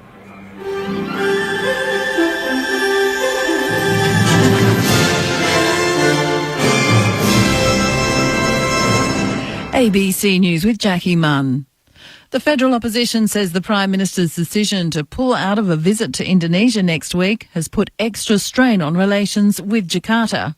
Andrew Green reports from Parliament House. Tony Abbott was scheduled to attend a conference in Bali at the invitation of Indonesian President Susilo Bambang Yudhoyono. The ABC understands the Prime Minister cancelled next week's trip due to an on-water asylum seeker operation which could have caused embarrassment to the Indonesian leader. Deputy Labour leader Tanya Plibersek says he should now explain his decision. Rejecting this invitation at this late stage really does put extra strain on the relationship. The Finance Minister says budget preparations mean the Prime Minister is too busy, but a spokesman for Mr Abbott says he hopes to visit Indonesia soon to meet the President before he leaves office. Andrew Green, ABC News, Canberra. Police are questioning more than 180 foreign nationals in a major crackdown on organised crime in Western Australia. An area of Carabooda in Perth's northern suburbs was shut down early this morning as tactical response group officers smashed through the gates of a walled community containing about 6 houses. Customs officers also questioned people at neighbouring properties, including a tomato farm surrounded by high barbed wire fences. Police say more than 500 officers from agencies including the Australian Federal Police, Department of Immigration, Customs and the Tax Office have been involved in the investigation, which began a year ago. The operation is being described as the biggest police investigation in the state's history. Overseas, and Ukraine's Interior Ministry says its operation to regain control of the eastern city of Slovyansk is continuing, and its forces had taken control of the TV tower in nearby Kramatorsk. The military operation in Kramatorsk comes after a day of violent clashes with pro-Russian separatists in Slovyansk and Odessa left dozens of people dead. Earlier, the US condemned the violence as senseless, as the BBC's Beth McLeod reports from Washington. The State Department called for the commitments made in Geneva to be implemented, referring to the agreement signed by all sides to dissolve illegal militia operating in eastern Ukraine. Earlier, President Obama said that the pro-Russian groups were not peaceful protesters, but heavily armed militants who were receiving significant support from Russia. In New York, Russia called a meeting of the Security Council, where it criticised the government in Kiev, labelling its offensive in the eastern part of Ukraine a criminal adventure. A relief effort is underway for a second day in northeast Afghanistan, where 2,000 people are feared dead after a major landslide in the remote province of Badakhshan. At least 300 homes were buried under 10 metres of mud after the side of a mountain collapsed following torrential rain. More than 350 bodies have been recovered so far, many of them rescuers who were caught in a second landslide. The head of UN operations in Kabul, Aidan O'Leary, says the focus is on helping the thousands of people who've been displaced. The immediate needs very clearly are water, medical care, food, shelter, and some non-food items. We basically have all the UN agencies supported by a range of NGO partners on the ground, together with the Afghan Red Crescent Society, mobilising and delivering assistance. Back home, and SA Health says a link between a commonly used anaesthetic and sepsis in 3 patients was picked up quickly. 3 patients developed sepsis after being given contaminated propofol. The Therapeutic Goods Administration has since recalled 2 batches of the drug. 2 patients have recovered while the third died from other causes. The Chief Public Health Officer, Dr Steve Christley, says the link was identified quickly. The cases we've had, it's not been the most significant of bloodstream infections, but it is a concern and it's an unusual infection, and it's important that we avoid people being vulnerable to these conditions, which is why the TGA has taken the action that it has in quarantining those batches. And now look at the weather for the capital cities tomorrow. Brisbane, sunny and 21 degrees. For Sydney, a little morning rain, 19. Canberra, also a little morning rain tomorrow, 11 degrees. Melbourne, a few showers and 15. For Hobart, a few showers easing, 14 degrees. Adelaide, partly cloudy, 19. Perth, late shower or 2, 23. And Darwin, early shower clearing tomorrow, 33 degrees. This is ABC News. Tap into the conversation about food and fibre production in Australia and overseas. ABC Rural is the online hub for rural news, features, analysis and opinion produced by the ABC. With specialist coverage from regional reporters, Landline, ABC News and Television, RN and Radio Australia, we dig deep and put it all in one place. abc.net.au/rural. On your mobile, desktop or just search ABC Rural. Saturday footy. Grandstand AFL. Brody Smith handball missed the mark, but he's going to get a couple of stats there because he picked up his own handball. Kick not good though. Look for Riley, sat it on his head, and Dawes, the much bigger man, took the mark, and he'll line up from 50 metres out. Very slight angle. Chris Dawes from 52 metres out sets it up high. It's looking pretty good. It's home. Another one for the Demons. Short to Hardigan, Jamo. Big turnover, Kennedy Harris. Pedersen handballs over the top. Here's another one for the Demons. Viney. To Bernie Vince on the bounce, back to Matt Jones. They're simply working harder, Melbourne. The kick to Dawes in front position. He takes the mark against Hardigan. So Chris Dawes from directly in front, 30 metres out, to give the Bees a real advantage. He kicks through. Harley, he's got about 10, 15 metres, so he just launches it long towards the pocket. Jacobs up in front was his target. At ground level, chance for Wright. Handball to Thompson. Can the Crows get their second on the left foot? It's hooking. It's hooking through. Grandstand AFL. On ABC Local Radio, online and on ABC Grandstand Digital. Half time here at the Adelaide Oval. It's the Demons who lead the Crows by 28 points. 7-2-44 to Adelaide. 2-4-16 in round 7. Tonight we're heading to Essendon taking on the Western Bulldogs. Earlier today, Hawthorn defeated the St Kilda side by 145 points, 27 goals to 4. An extraordinary day. And Port Adelaide defeated the Giants by 35 points. The votes for the ABC Footballer of the Year: Jared Polak got the 3, Robbie Gray the 2, and Jay Schultz the 1. Let's learn a little bit more about Jared Polak getting the 3 votes. He chatted to David Mark after the game. Jared Polak, for top of the table team playing a bottom team, that was obviously a little bit harder than perhaps many people might have expected. Yeah, they came out really hard and they gave us a good contest, which we want. We didn't play the footy the style that we wanted, and we'll take a lot out of it. But it's credit to them, they put us on the spot and they kept coming at us even late in the last quarter. There were times that you looked like you were going to break away with the game, and as you say, they just kept coming back. Did you ever feel like the game was going to open up for you? It opened up after half time for both sides, I think. So we've got to definitely improve for next week. Is our pressure all through the game, so yeah. Personally, you had an absolute belter of a game. You found the ball so many times, you kicked a few goals, you found space all the time. How are you feeling about your football? Yeah, it was a good game, I guess. It was good just to find form, and it's good for the boys starting to play good footy, and I think it's the whole team really lifting, and if one player's down, another player steps up, and that's what we got down here at Port Adelaide, a lot of good players. 2 years ago, Port Adelaide played the Giants. Obviously, you weren't in the team in them up in Sydney. They lost that game. That was the last game Matthew Prime was coach. It's been an enormous turnaround in the past 2 years. You've come into the group, but what do you think, or what did they say has changed? I think the whole professionalism and the boys just wanting to win, and it's a big credit to this group. They've turned it around within 2 years, and they're sitting on top of the table. It's massive credit to all the guys and how hard they work off the field and especially on the field, so it's been great.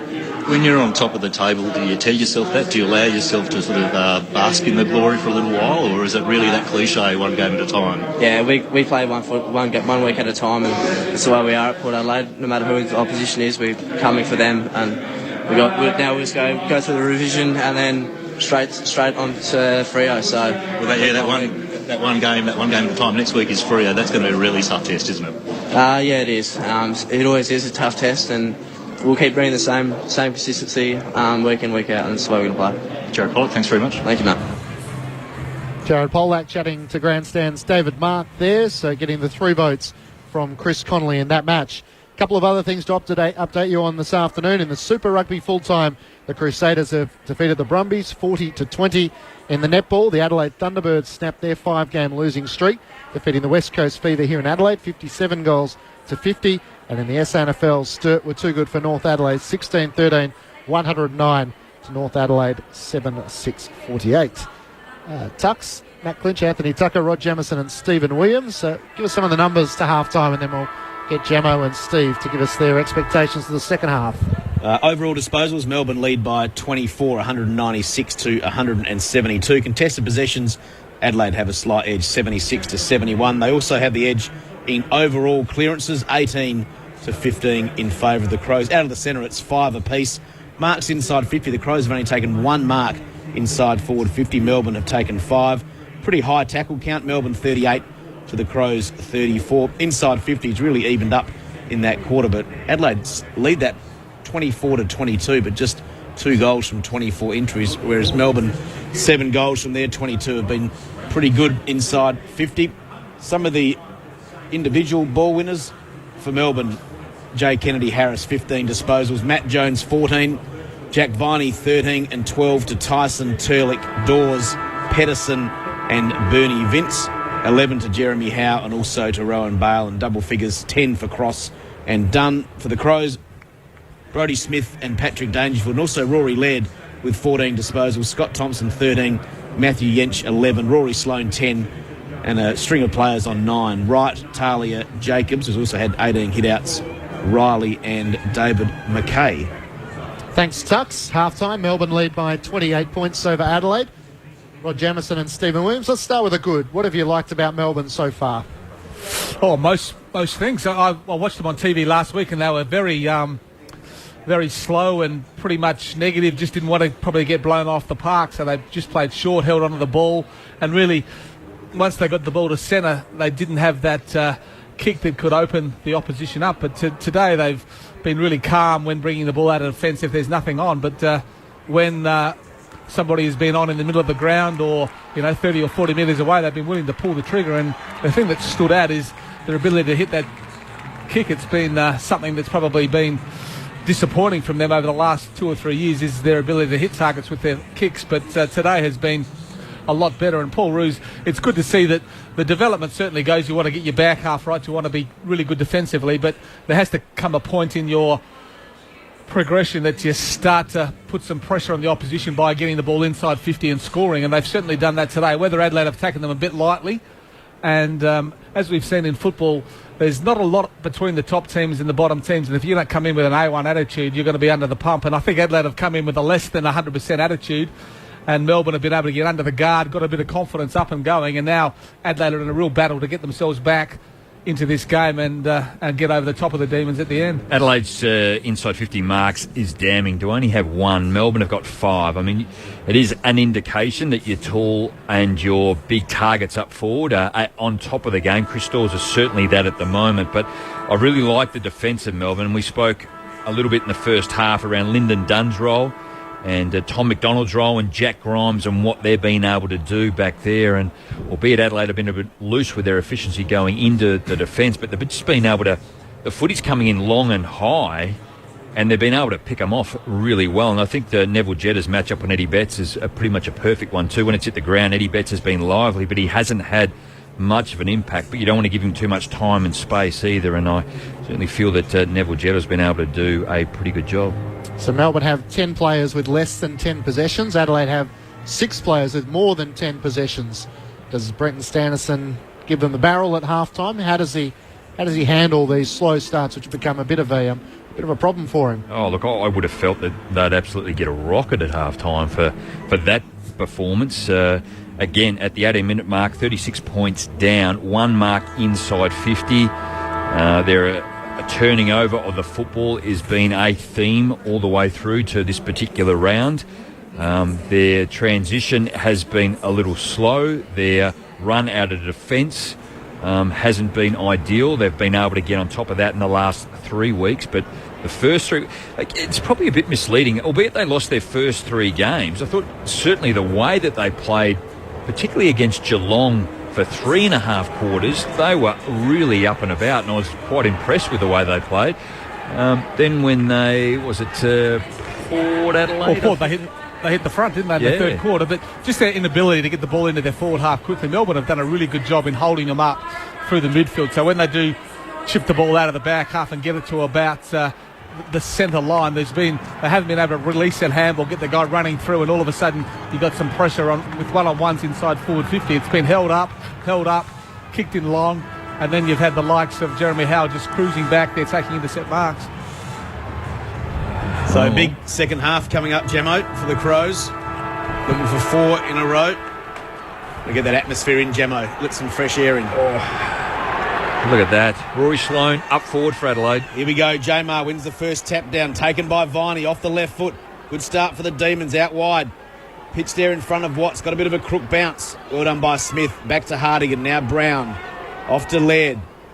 Right half back on the outer side. Kick up towards centre wing. 2-on-1. And Bernie Vince takes the mark. Goes the big fend.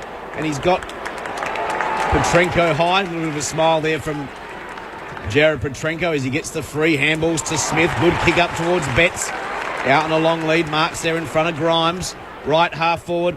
About 70 out. Kick towards Jenkins. Up against him. Dunn. Good one-on-one battle there.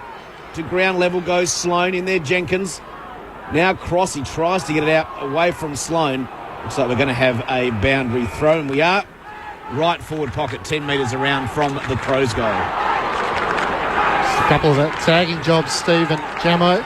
Interesting to see Kerridge going with Nathan Jones, and David McKay has the job on Jack Viney. 5 centre clearances so far in this match. From the throw-in, Betts laying the tackle on Turlich. He can't get clear and will have a ball up. I think you mentioned around Neville Jetta, just some interest around his injury or his ailment, and you'd find Jack Grimes just picking up Eddie Betts. Jacobs, one down the tap. Sloane laying a tackle. And again, we'll have another stoppage, a ball up. Only about 30 metres out from Adelaide's goal. It's Giorgio on the bottom of that pack, who had a heavy knock in the opening term. Had the concussion break, but has been able to return. You'd assume after passing the test. Grimes on hands and knees. The hand pass comes out to Scott Thompson. Melbourne through Viney get the clearance. Kick looking for Frawley. Talia in front. And Daniel Talia takes the mark at right half forward. Quickly with the hand pass to Brodie Smith. Long kick inside the 50. Jenkins can't take the mark. Against the boundary line. Right, trying to knock it to Adelaide's advantage. Vince laying a tackle. Giorgio with the hand pass to Howe. Tied up against the boundary line.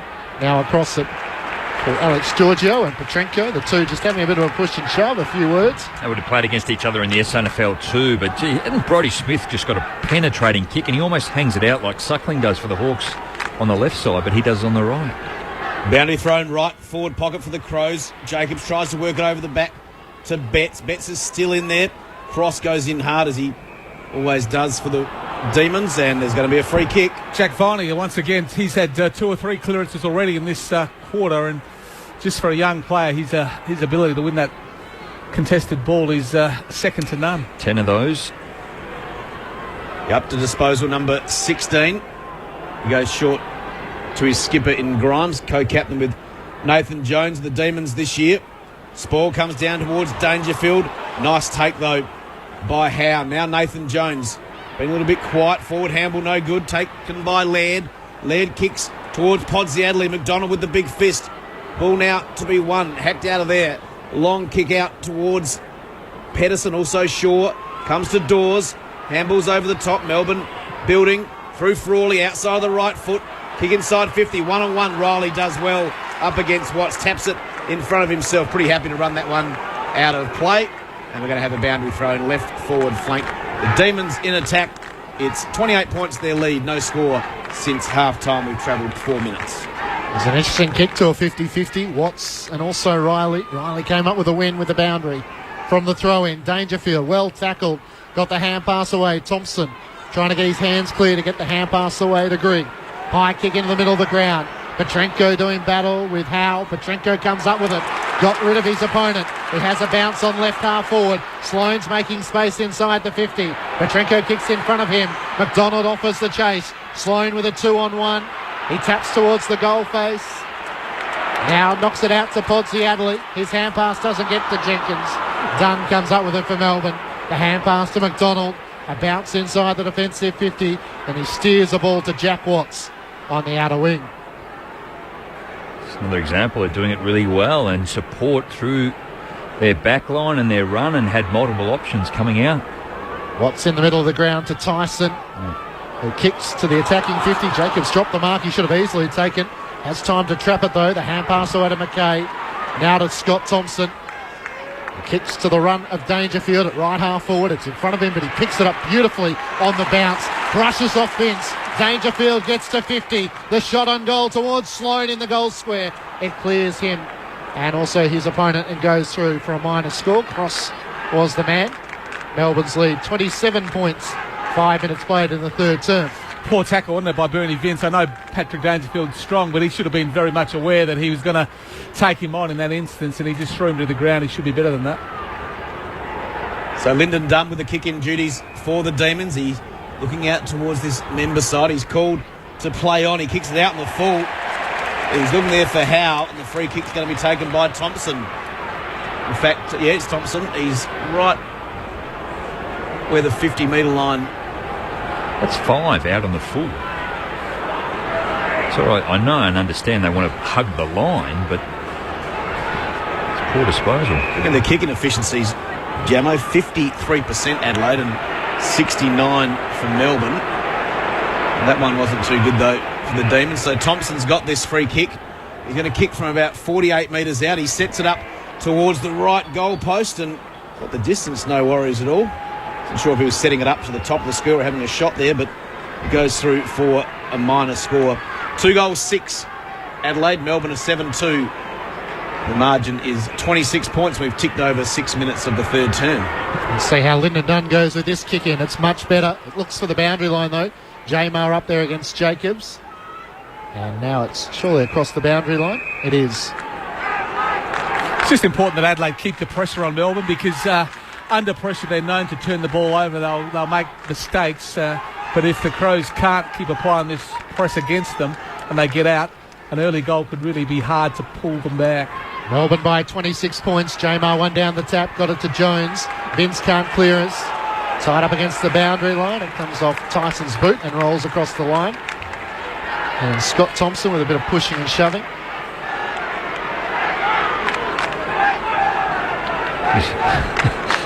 Matt Crouch is getting involved too. A number of smaller and younger bodies up against the more mature players. Toss back into play. Jamar one down the tap to Vince, who squeezes a kick towards the interchange benches. And again, it rolls across the boundary line. And a throw in as Viney looks ready to come back in. We haven't seen Neville Jetta in the second half. We also haven't seen Matty Yench, and Adelaide have made their subs. So interesting to see if Melbourne make the call with Salem. But you'd imagine Yench might be out for the rest of the match. Neville Jetta just run back on the ground then, so he's obviously okay. Play onto advantage, and now a chance for Petrenko. Good tackle, too high. First one was too high on Bale. Second one was all right, but he's got the free kick, has Bale. A bit of a messy bit of play, but he's at centre wing on the members' side. Rowan Bale. 2 behinds to Adelaide this quarter. No score for Melbourne as yet, but they still lead by 26. Nice pass, gets Patterson. 60 out from goal. Kick towards the goal square. From the back there, or from the front, in fact, was Smith for the spoil. Grigg, I'm not sure if he handballed that. Jacobs did, though. Came to Laird. Laird just hacks it forward. No one there for the Crows. The mark taken by Dean Turlick. It's just your clear difference, isn't it? When Melbourne are going forward, they just lace out. So, albeit then that was a deep contest. Turlick's 55 out. Goes the short pass into the pocket, looking for Frawley. Getting worried out of it. Good job by Smith, but Frawley somehow got it out towards Matt Jones. His kick towards the forward pocket. Mark spilt by Hartigan, but he goes through for a rush behind. And the Demons have their first score of the second half. They're 7-3-45. Adelaide 2-6-18. We've gone 9 minutes of the third quarter. Mitch Grigg looks to bring it back in for Adelaide. Jacobs is the target. Jamar punches it down. Dunn traps it quickly. The hand pass to Jamar. Now to Watts, 70 metres out from goal. At full stretch, a good mark taken by Bale. And Rowan Bale, he might have a shot from right on 50. What a great kick out, Gemma, was it? Just to probably a 2-on-1 to the two big ruckmen, but Melbourne were first to be able to get over there and support that contest. So Adelaide just making some poor decisions, really having trouble getting the ball out of their back half. Bale was trying to go short to Jones. They've turned it over. Kerridge comes up with it for Adelaide. They have no one further of Josh Jenkins, who takes the mark. Centre wing on the outer side, so he's forced to go backwards where Brodie Smith takes the mark. Interesting kick by Nathan Bale, wasn't it? Or Rowan Bale, sorry. He actually went back to hit Nathan Jones, but he's kicked it to the bloke that was standing the mark. Short pass to Podsy Adelaide, now into the middle of the ground for Grigg. From the middle of the Adelaide Oval, a long kick looking for Betts, who's outnumbered 2-on-1. Jetta's there, and Cross, who picks up the ball for Melbourne. High up and under kick for Turlick. He can't trap it, and Riley has it for the Crows into the middle of the ground. And Mitch Grigg has it 55 metres from home. Yeah, he's got a big kick. Instead, he squares it up. Crouch just claims the mark as Cross was coming from the other direction. It's not very pretty footy, but for Adelaide, that was a bit more effective. Much better ball use, wasn't it, going forward? He could have maybe backed himself from there, but saw Crouch loose. And one thing about Mitch Grigg, he can certainly deliver the ball by foot. So a real opportunity now for Adelaide to get a goal here and get the crowd into the game and get themselves into the game. Daniel Cross looks like Stephen Stretch. Same number. It is. Matt Crouch, the Rising Star nominee for round 3. Of course, his brother Brad out injured at the moment. From 50, Crouch kicks cruelly. And Adelaide needed that. 10 minutes into the third term, the Crows have the first goal of the second half, and Melbourne's lead is cut to 21 points. The Demons 7-3-45 to Adelaide 3-6-24. He's a quality player, isn't he, too? He just, the way he stayed over the football then when he knew the pressure was coming, he took the mark, but you've seen the way that he's been able to win the football. And in his first couple of games, I thought his disposal wasn't all that flash, but he's really just settled into the quality of AFL football. And we spoke to Brad, his brother, early today on the local program, and he's only a few weeks away to have those two boys back on the side. Last two goals for the Crows. Margin was 36 in favour of the Demons. At the 19-minute mark of the second quarter, another clearance out of the centre for the Demons. Kennedy Harris handballs back to Frawley. He's at right half forward, member side, hooks it around the corner, but judging at best was Brent Riley. He takes the mark in the back pocket. He wants to switch to the outer side. He's got a player up the middle in Jacobs, and nice kick. Jacobs plays on by hand quickly to McKay. So David McKay looked up and there wasn't much that he liked, so he went sideways with a handball to Grigg. Grigg from half back, long kick looking for Betts. Jetta does well, spoils that one out of bounds. We've got a boundary thrown between wing and half forward on the outer side with the Crows in attack. Well, we're very comfortable. Adelaide kicking the ball 50 metres from the back end of the square to the front end of the square. Very easy to defend. 7-3 to 3-6. The Demons lead it by 21. The Crows with another chance going forward, and Jetta is doing a very good job back there. He's trussed up like a mummy. His right knee and right shoulder with plenty of tape as he's got it off now to Grimes. Grimes towards centre wing. Nice mark. Good judgment. And the grab's taken by Brent Riley, centre wing. Good call, Fry. He does. He judges the football so well. Riley with the right kick inside the 50. Jenkins worked out of it. Giorgio came and made the contest. Hand pass away. Howe got rid of it. Betts trying to trap it for Adelaide. Hand pass to Jenkins, who's well tackled by Giorgio. Jenkins ends up rocking him almost in the motion of a baby. It was like wrestling, didn't it? Yeah, before throwing him to the surf. And the killer bees off the top rope. Looking for the tap. Only about 35 metres out from Adelaide's goal as it's thrown up. A free kick off the ball for a push, and it's going Melbourne's way. There's so many players in this contest, it's hard to know. Neville Jetta's getting the free kick. But as to what it was for, we're no the wiser. Short pass and it finds Tyson. Right half back for the Demons. One-on-ones further afield, so Tyson's forced to kick around the boundary line. Dawes in a wrestle with Hardigan. Pedersen flew in front of that pack. Crouch tight up against the boundary line, takes it for Adelaide. Hand pass away to Dangerfield. Podsiadly trying to give the Shepherd. He bumped Watts into him, and both players went across the boundary line. Melbourne by 21 points. Chris Dawes just trying to fire Jack Watts up a little. 1 goal, 2 to Adelaide in this quarter. The Demons just the one behind. The ball's in dispute here, half forward for the Crows. Now a chance for the Demons. Burns gave it to Pedersen. Back to Burns, off the left foot towards half forward. The Crows have the numbers, but well played by Nathan Jones. Handballs to Viney, he's 60 out. Kicks to a one-on-one in the goal square. Kennedy Harris down there. Also Brown. Well done by Brown. Spoils it to his own advantage. Now to Smith. Big tackle by Dawes. He wraps up Smith. Should be a ball up. It is. 20 out from goal. Good bit of play by both teams. What a tackle. Just grabbed him and wrapped him up and just couldn't do anything. Then great effort just to hold the ball inside 50. He's been really impressive, hasn't he, tonight? Tap comes down towards Nathan Jones again. He tries to get that ball out. The umpire comes in just as Scott Thompson takes off from the pack, and he's got to ball it up. We saw some footage of Nathan Jones before in the rooms before the match. It looked like he had some sort of issue with his body, but he's obviously decided to play and not having a huge influence on the game. Here goes David McKay, gave it to Grigg. He looked up, didn't see anything, gave it off to Brodie Smith. Normally a beautiful user of the ball, this no exception. Hits Riley in the centre of Adelaide Oval. Real floater. It was a very open forward line. Dangerfield, the kick wasn't to his advantage. Dunn did well. Back goes Dangerfield. Handball to Petrenko, wrapped up in a big tackle there by Jetta.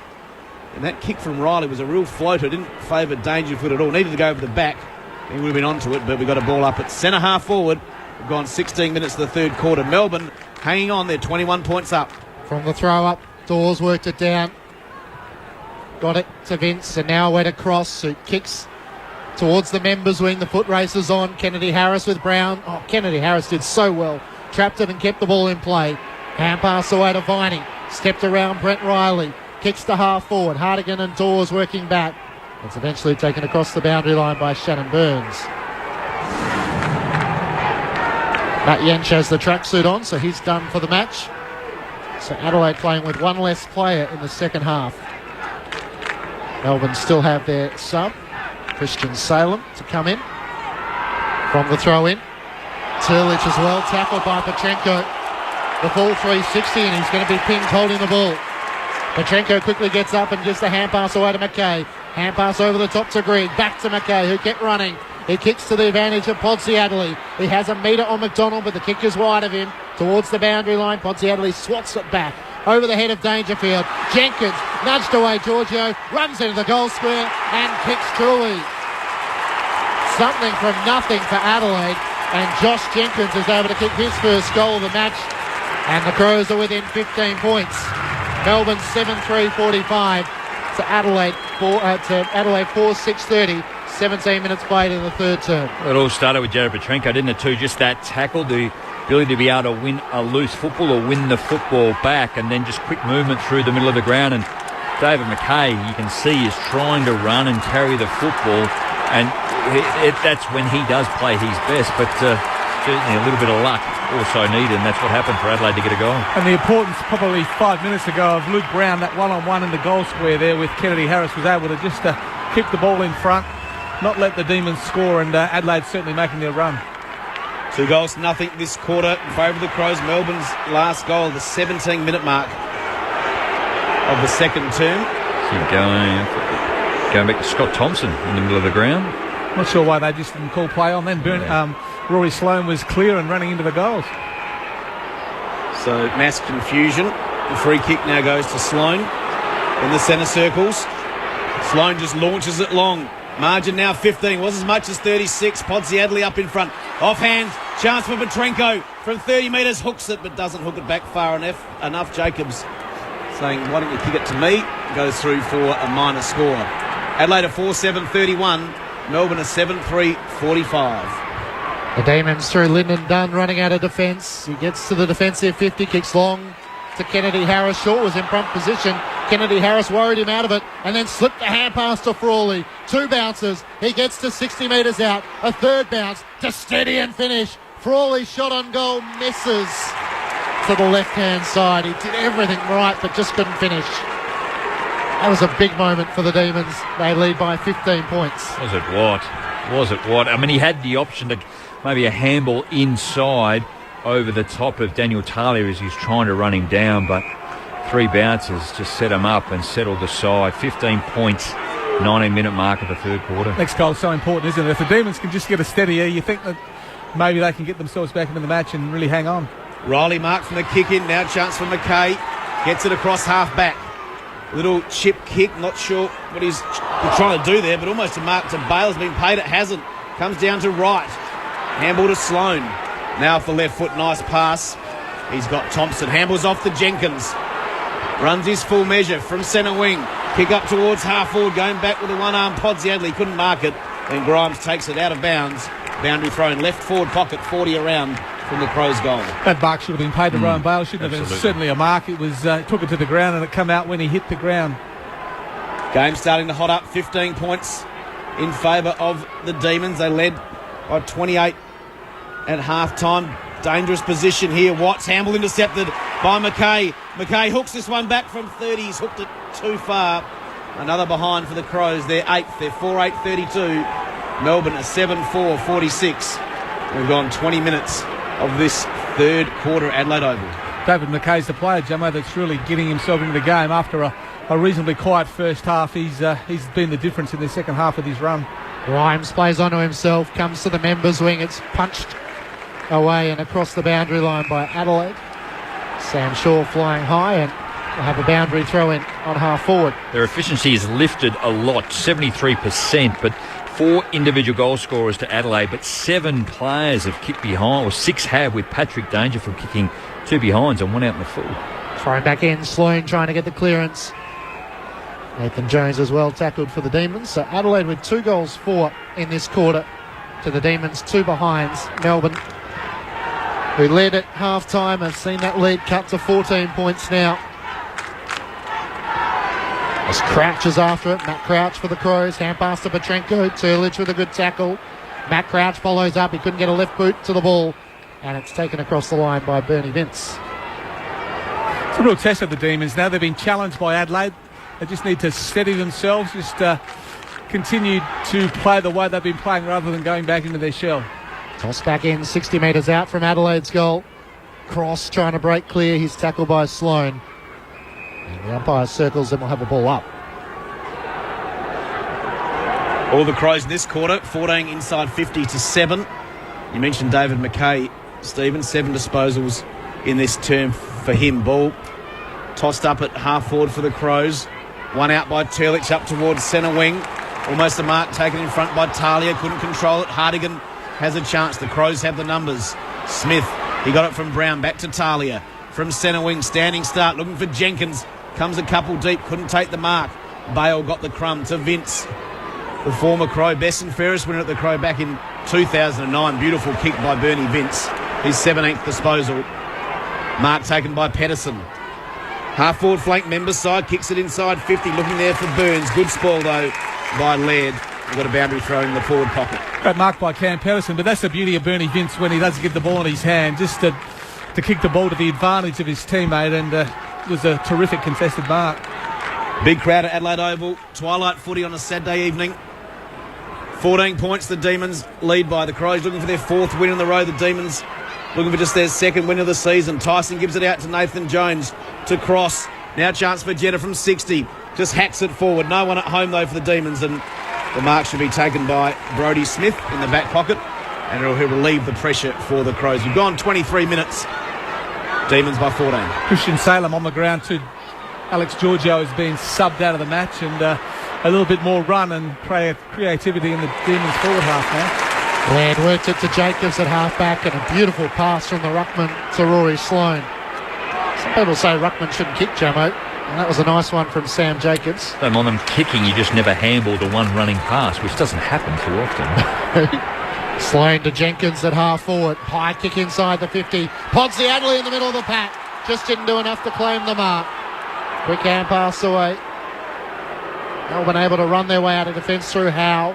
With a hand pass over the top to Byrne. Just got rid of the hand pass away in time, Shannon Burns.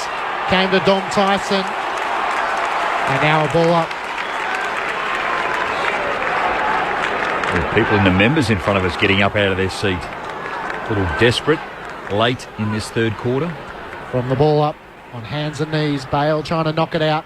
McKay should come up with it for the Crows. Trying to cut his way through traffic. Kerridge couldn't take clean possession. Viney fighting hard. He and Sloan doing battle. Nathan Jones trying to push his way out of a tackle. They have the numbers, the Demons, though. Bale with a hand pass to Howe.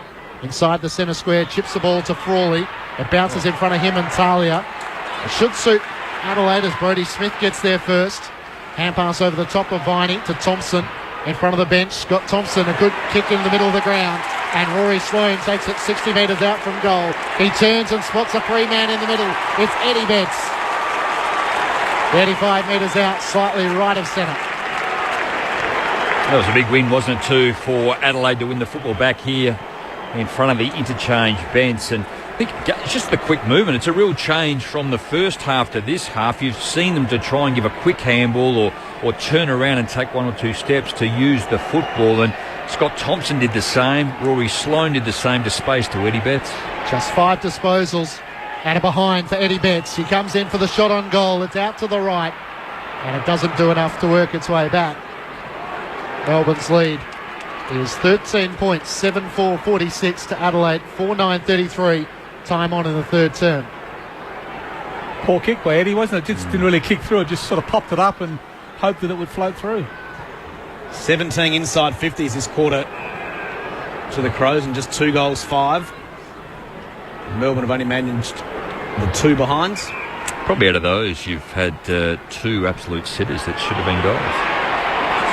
Tom McDonald, he went to play on. He ran out of bounds, though. Got the mark from the kicker. He's just run out of bounds. We're going to have a boundary throw in left half forward for the Crows. He's been pretty good, Tom McDonald. He's only had, hasn't had a lot of possession, but he's certainly done his job on Pods Adelaide. Nice and reliable back there. Ball comes spinning back into play. Jacobs versus Pedersen off the hands of Dangerfield. Handball from Watts. Now Burns. That's Shannon Burns, and he's pretty happy to take that one out of play. And we've got another boundary throw in close to centre wing, probably more half forward. The Crows in attack, down by 13 points. Closing in on three-quarter time, 26 and a half minutes gone. Again, Jacobs wins it down, just hacking it out of mid-air is Thompson, but it's gone out of bounds on the full, and relieving free kick to be taken by Jack Grimes in the back pocket for the Demons. Paul Roos, you can absolutely see what he's trying to do with this side, can't you? And he's just instilling resilience in them. It's going to be a patient time. It's going to be patient football. You just come along the boundary side. You don't give up the football. And they've done it well up to this particular point. McDonald with a long kick, which really suited Jacobs rather than Pedersen, but Melbourne ruckman or forward able to punch it out of play, and a boundary throw in. Left half forward for Adelaide, who trail by 13 points. Jacobs in front position, one down the tap. Dangerfield fighting hard, cut his way through traffic nicely. Just couldn't get a clean kick away on his left boot. Petrenko tapping it towards the goals. 20 metres out, Jones hassling him. Grimes now under pressure. Good tackle laid by Matt Wright. They turn to the umpire and Ray Chamberlain says, my ball. I've got to say, I've praised Bernie Vince tonight, but that was actually pretty sloppy. He's his direct opponent in Patrick Dangerfield. He allowed him to get goal side, run through and cut through 3 or 4 opponents. Jacobs wins the tap, down to Petrenko. Spinning ball, the dribble kick towards goals, and it's rushed through for a minor score by the Demons. They lead by 2 straight kicks. 7-4-46 Melbourne to Adelaide 4-10-34. Melbourne just stuck on 7 goals. Chris Dawes kicked their 7th goal at the 17-minute mark of the second term. They just haven't been able to convert since then. They led by 36 points at one stage, and as Matt said, back to 12 now. Got a little negative, haven't they, in the last probably 15 minutes, just all long down the line. They're not looking inside. They're not being brave and taking on that kick through the midfield that opened Adelaide up so well in that first half. 28 minutes gone, boundary throw in. And to win the game, I think they need to continue to do that. Vince gets another clearance off the left foot. Torpedo punt, but nice mark taken by Smith. So Brodie Smith from half-back. The Crows had love a late one, get it back to a goal the margin as Smith just kicks long, looking for Jenkins, worked his way to the front. Clever bit of play there by Wright, just socket it forward in front of Thompson. Coming out as Pods Adelaide. Now Jenkins, he grabs it and he's going to kick that goal. Josh Jenkins has his second goal, both in this third term, and the margin is back to 6 points. Adelaide 5-10-40, Melbourne 7-4-46, closing in on three-quarter time. Brodie Smith has had 10 disposals. David McKay's run and carry. And again, you've just seen Adelaide want to be able to work the football forward as quickly and as easy as they can. Josh Jenkins has 5 disposals and 2 goals in this quarter. Josh Jenkins is actually a better coming forward than he is a marking forward. He kicks more goals in that situation than Eddie Betts or Jared Petrenko does. So Adelaide back to as close as what they were midway through the opening quarter. The Demons by 6 points. 3 goals, 6 in this quarter. Adelaide's way to 2 behinds for the Demons. Nathan Jones gets the clearance. The kick around the corner. A cruel bounce for Bale. Going back is Tyson for the Demons. The hand pass away. Howe with a short pass. And the Demons through Matt Jones, centre wing on the members' side. Goes short to Howe. It wasn't the required distance. Play on's the call. Back to a stationary Bernie Vince. He gives away the hand pass. Howe forced to unload. Jacobs is sitting in the hole. Dawes will have to make the contest. He almost did enough. In fact, the Shepherd against Hardigan. So it's going to be a free kick to Chris Dawes. Well, that's very much against the run of play.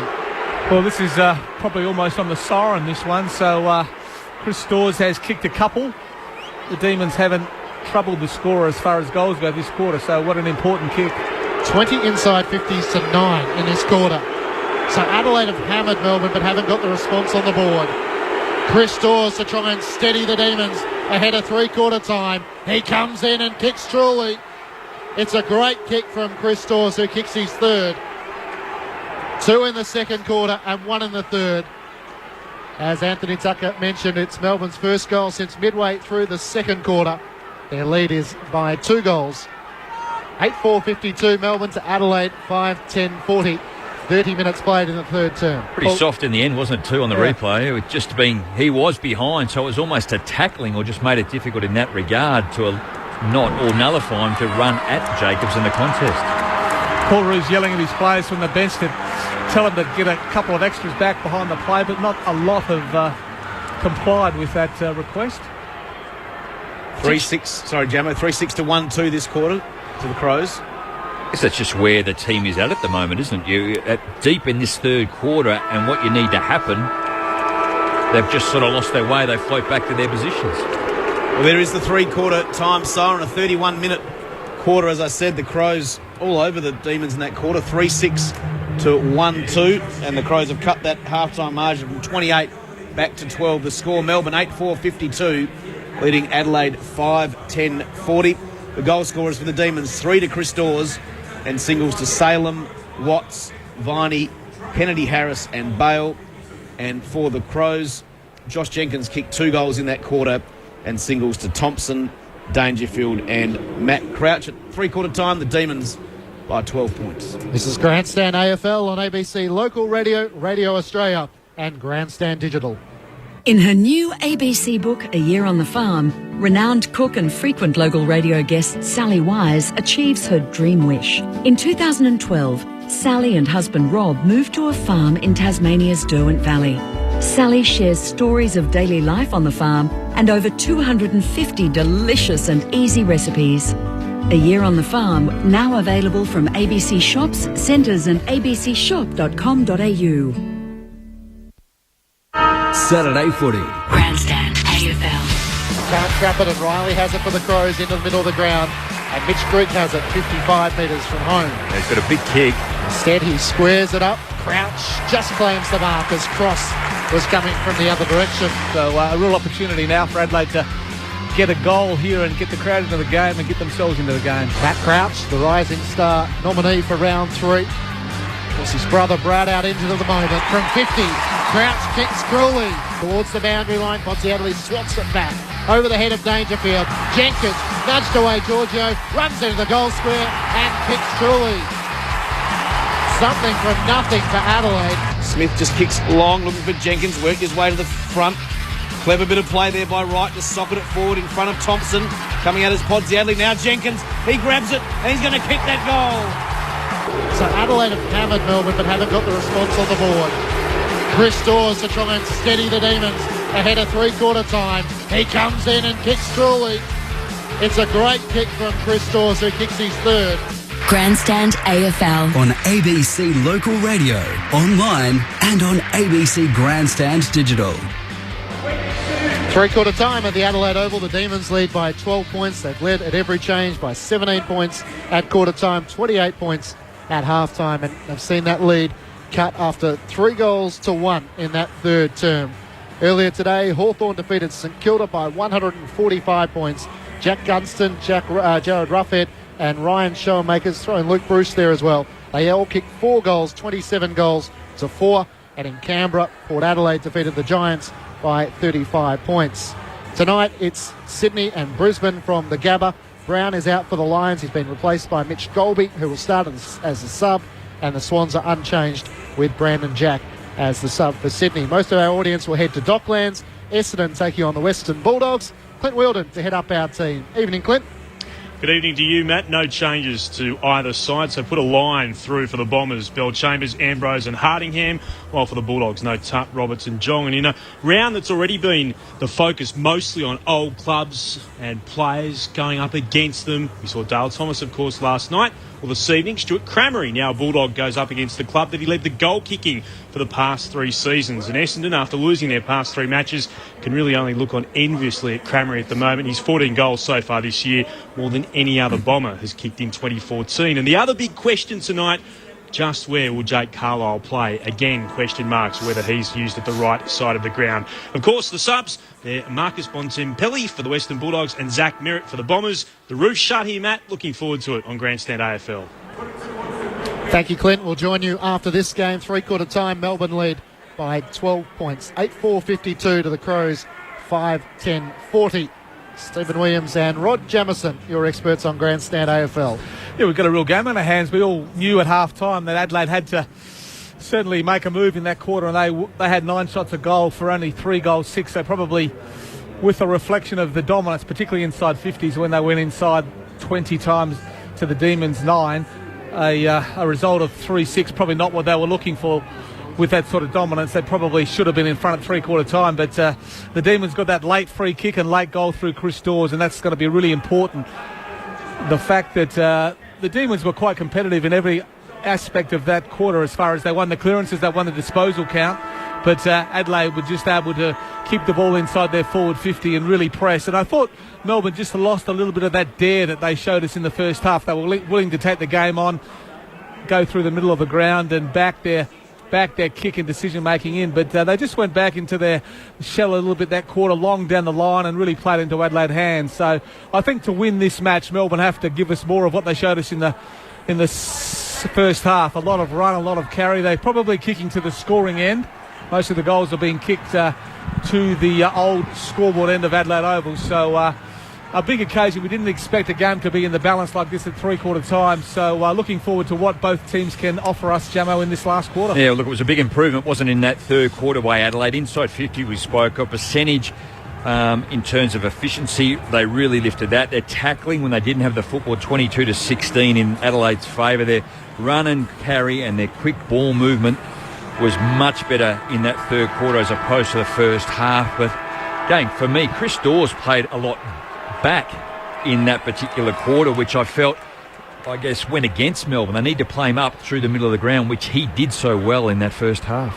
So can Melbourne record their second win of the season, or can Adelaide pinch a late victory? The final quarter underway. The Demons have it on half-back. Cross with a hand pass to McDonald. Bouncing ball on the outer wing. Dawes comes out to greet it. It's a good tackle laid on him. And the ball's stuck on the bottom of the pack. Good attack on the ball there by Christian Salem, just to get down nice and low and not let the ball come out of that stoppage holder in and force a ball up. Adelaide with a clearance. Thompson with the kick. Jetta on half-back. Hand pass to Grimes. Then away to Tulik and now to McDonald. Good hand passing from the Demons. Cross found the way through to Matt Jones. Centre wing on the outer side. The kick to half forward. Crawley underneath the ball and it's punched across the boundary line by Talia. That was better from Melbourne, wasn't it? They just took the game on, they handballed the ball, they backed their teammates in rather than kicking long down the line, and just some good results come from that play. Toss back into play on half forward for the Demons. Jamar in front position. Comes down to Scott Thompson of Adelaide. He squeezes a kick out. Podsiadly and McDonald going one direction. Coming the other direction was Jetta. Melbourne have the numbers though. Vince away to Dunn by hand. High kick around the outer wing. It's tight up against the boundary line. It actually clears Chris Dawes and also Hardigan and goes out on the full. It's got to be about number 8 on the full. Just carried a bit with the breeze, didn't it? Went over those two guys in that marking contest, just couldn't judge it because the ball drifted over the back of the pack. So certainly the Demons have a breeze in their favour in this last quarter. Hardigan kicks to centre wing. Here goes Dangerfield. Just breaks away from the pack. Kicks up there looking for Petrenko. Howe did well in front. Got the ball down to ground level. Kept his feet. Now a chance for McDonald for the Demons. He's got Bale with him. He goes further back to Dunn. He's just outside his defensive 50. Ends up just running it out of bounds deliberately. And Riley has got the free kick for the Crows. Left half forward, outer side. Little short pass from Riley is good to Jacobs. He's about 75 out from goal. Helicopter mongrel punt up towards the forward pocket. Here goes Eddie. Handballs over the back to no one. To Daniel Cross in the end, who gives it off to Nathan Jones, and the Demons are away towards centre wing. Up went Frawley. Down ground level was a chance for Talia. He's still got the ball in front of him. Salem from Melbourne putting a bit of pressure on. Handball, long handball forwards. Very good from Brown. Got 20 metres to Thompson from half forward. Kick just gets inside 50. Big pack of players. McDonald, big sprawl over the top. And we've got a boundary thrown right forward pocket for the Crows. 25 metres around from their goal. Sam Jacobs just had to use Josh Jenkins then. Beautiful lead up, would have been a mark, probably 40 metres out, but chose to ignore him and go long and turn the ball over. Adelaide 30 metres out from their goal. Jamar flicks it over the back. Sloane's onto it for Adelaide. Quick hand pass to Thompson, off a step on the right boot. Podsiadly in the goal square. He claims the mark against Thompson. Too strong, J-Pod in front. First time today that we've seen J-Pod be able to overpower Tom McDonald and mark that ball. James Podsiadly kicks the opening goal of the final term. He pumps the fist to the crowd at the Riverbank end. And Adelaide again get within 6 points. Melbourne's lead 8-4-52 to Adelaide 6-10-46. 3 minutes played in the final term on Grandstand AFL. I felt Melbourne actually, up until that particular point, had a fair bit of the play, and even when the ball came to ground, their numbers and support were there, weren't they? They were able to do that. They struggled to get it past their half-forward line. But you're right, it's starting to open up. You feel the pressure that it's almost as if you've just got a bit of heat under the Adelaide team for them to actually realise, hey, blokes, you seriously got to smarten your game up here. Big last 25 minutes for the Crows. They got the bye next week, then Collingwood here on a Thursday night. Ball up in the centre. Jamar wins it down. Clearance for Thompson. Only went forward a few metres. Viney taken down in a big tackle. Cross now tries to get out. Dangerfield wraps him up. And we're going to have a ball up. 52 plays, 46. Melbourne by 6 points. Did lead by 36 points. 19 minutes into the second term. In the end, it was a free kick coming back here to the Crows. Let's see if it's for Scott Thompson. It is. He's in the centre circle still. Melbourne players flood back and Thompson looks for an option. He might just have to dump it long towards Jenkins. That's what he does. It's about 30 out from goal. Podsiadly from the back got both hands to it. Down towards Petrenko. In there, Sloane somehow tries to get out. Couldn't in the end. Got held up. And we got a ball up 40 metres out directly in front of the Crows' goal. We've gone 5 minutes of the final term. It's Melbourne 8-4-52, leading the Crows 6-10-46. Thrown up, Jacobs wins down the tap. Adelaide just trying to get it clear through Grigg. Melbourne knocking it forward. Bale can't trap it. It's taken by Laird, squeezes a kick forward, and Bernie Vince takes the mark for the Demons. Inside the defensive 50, he looks to the members' side. Jack Watts offers a good lead. Shannon Burns is running hard further afield. He kicks in that direction, but finds Salem. Salem with the mark left half forward. Dawes is on a lead. Hardigan right there with him. Hardigan gets there first, across the boundary line and tackled by Dawes to the turf. Ball was well over the boundary. Umpire said that was no free kick though. In the 2 games that I've seen Christian Salem play, that is the first time I've seen him miss a body with a kick. Thrown in, Jacobs one down the tap. Got it to Crouch, the hand pass missed McKay, who runs out of room and will have a throw in. Jay Kennedy Harris is the player that's really dropped out of it. He was the guy that was providing a real option in that forward 50 early in the first half, but just needs to get himself back into the game. Brown posted at 44,216 at the Adelaide Oval this afternoon. Thrown back in from the tap. Sloane's well tackled by Burns and also Tyson. 50 metres out from the Demons' goal. The throw up. Third man up is Cross. Trying to work it down to Tyson. Hand pass to Bale, who lost it immediately. On hands and knees trying to knock it out for the Demons. Brown, his hand pass was intercepted for the Crows. Thompson over the top. And we're going nowhere. Slightly moved into the middle of the ground. It's still 70 metres out from the Demons' goal, who lead by 6 points. Well, they've thrown another challenge at Melbourne now too. It's not very often this year they've found themselves in a position where they're actually leading the game and pretty much done it from start to finish. And now they're being tested and challenged. It's not in their own terms or on their own terms. Jacobs slapped it out the back to right, who missed his target with his handball. Looked for Scott Thompson. Now we've got a boundary throw in. Still left half forward for the Demons. That's a good point, Gemma. They haven't been in a situation where they have the ability to ice a game and all of a sudden things change a little bit. It's the one goal since half-time for the Demons. They led at half-time by 28. Now it's just 6. Chance now, though. Salem did well with one hand, brought it down to ground level. McKay, he was taken down, as was Viney. He's just a bull, though. Got the ball out. Now Melbourne again, this time through Bale. Handballs inboard. Tyson over the top. Sets up Kennedy Harris. He's good enough to get it out, but There's no support there for him as Brown comes in. On his back, though, was Burns. Now a chance for Watts.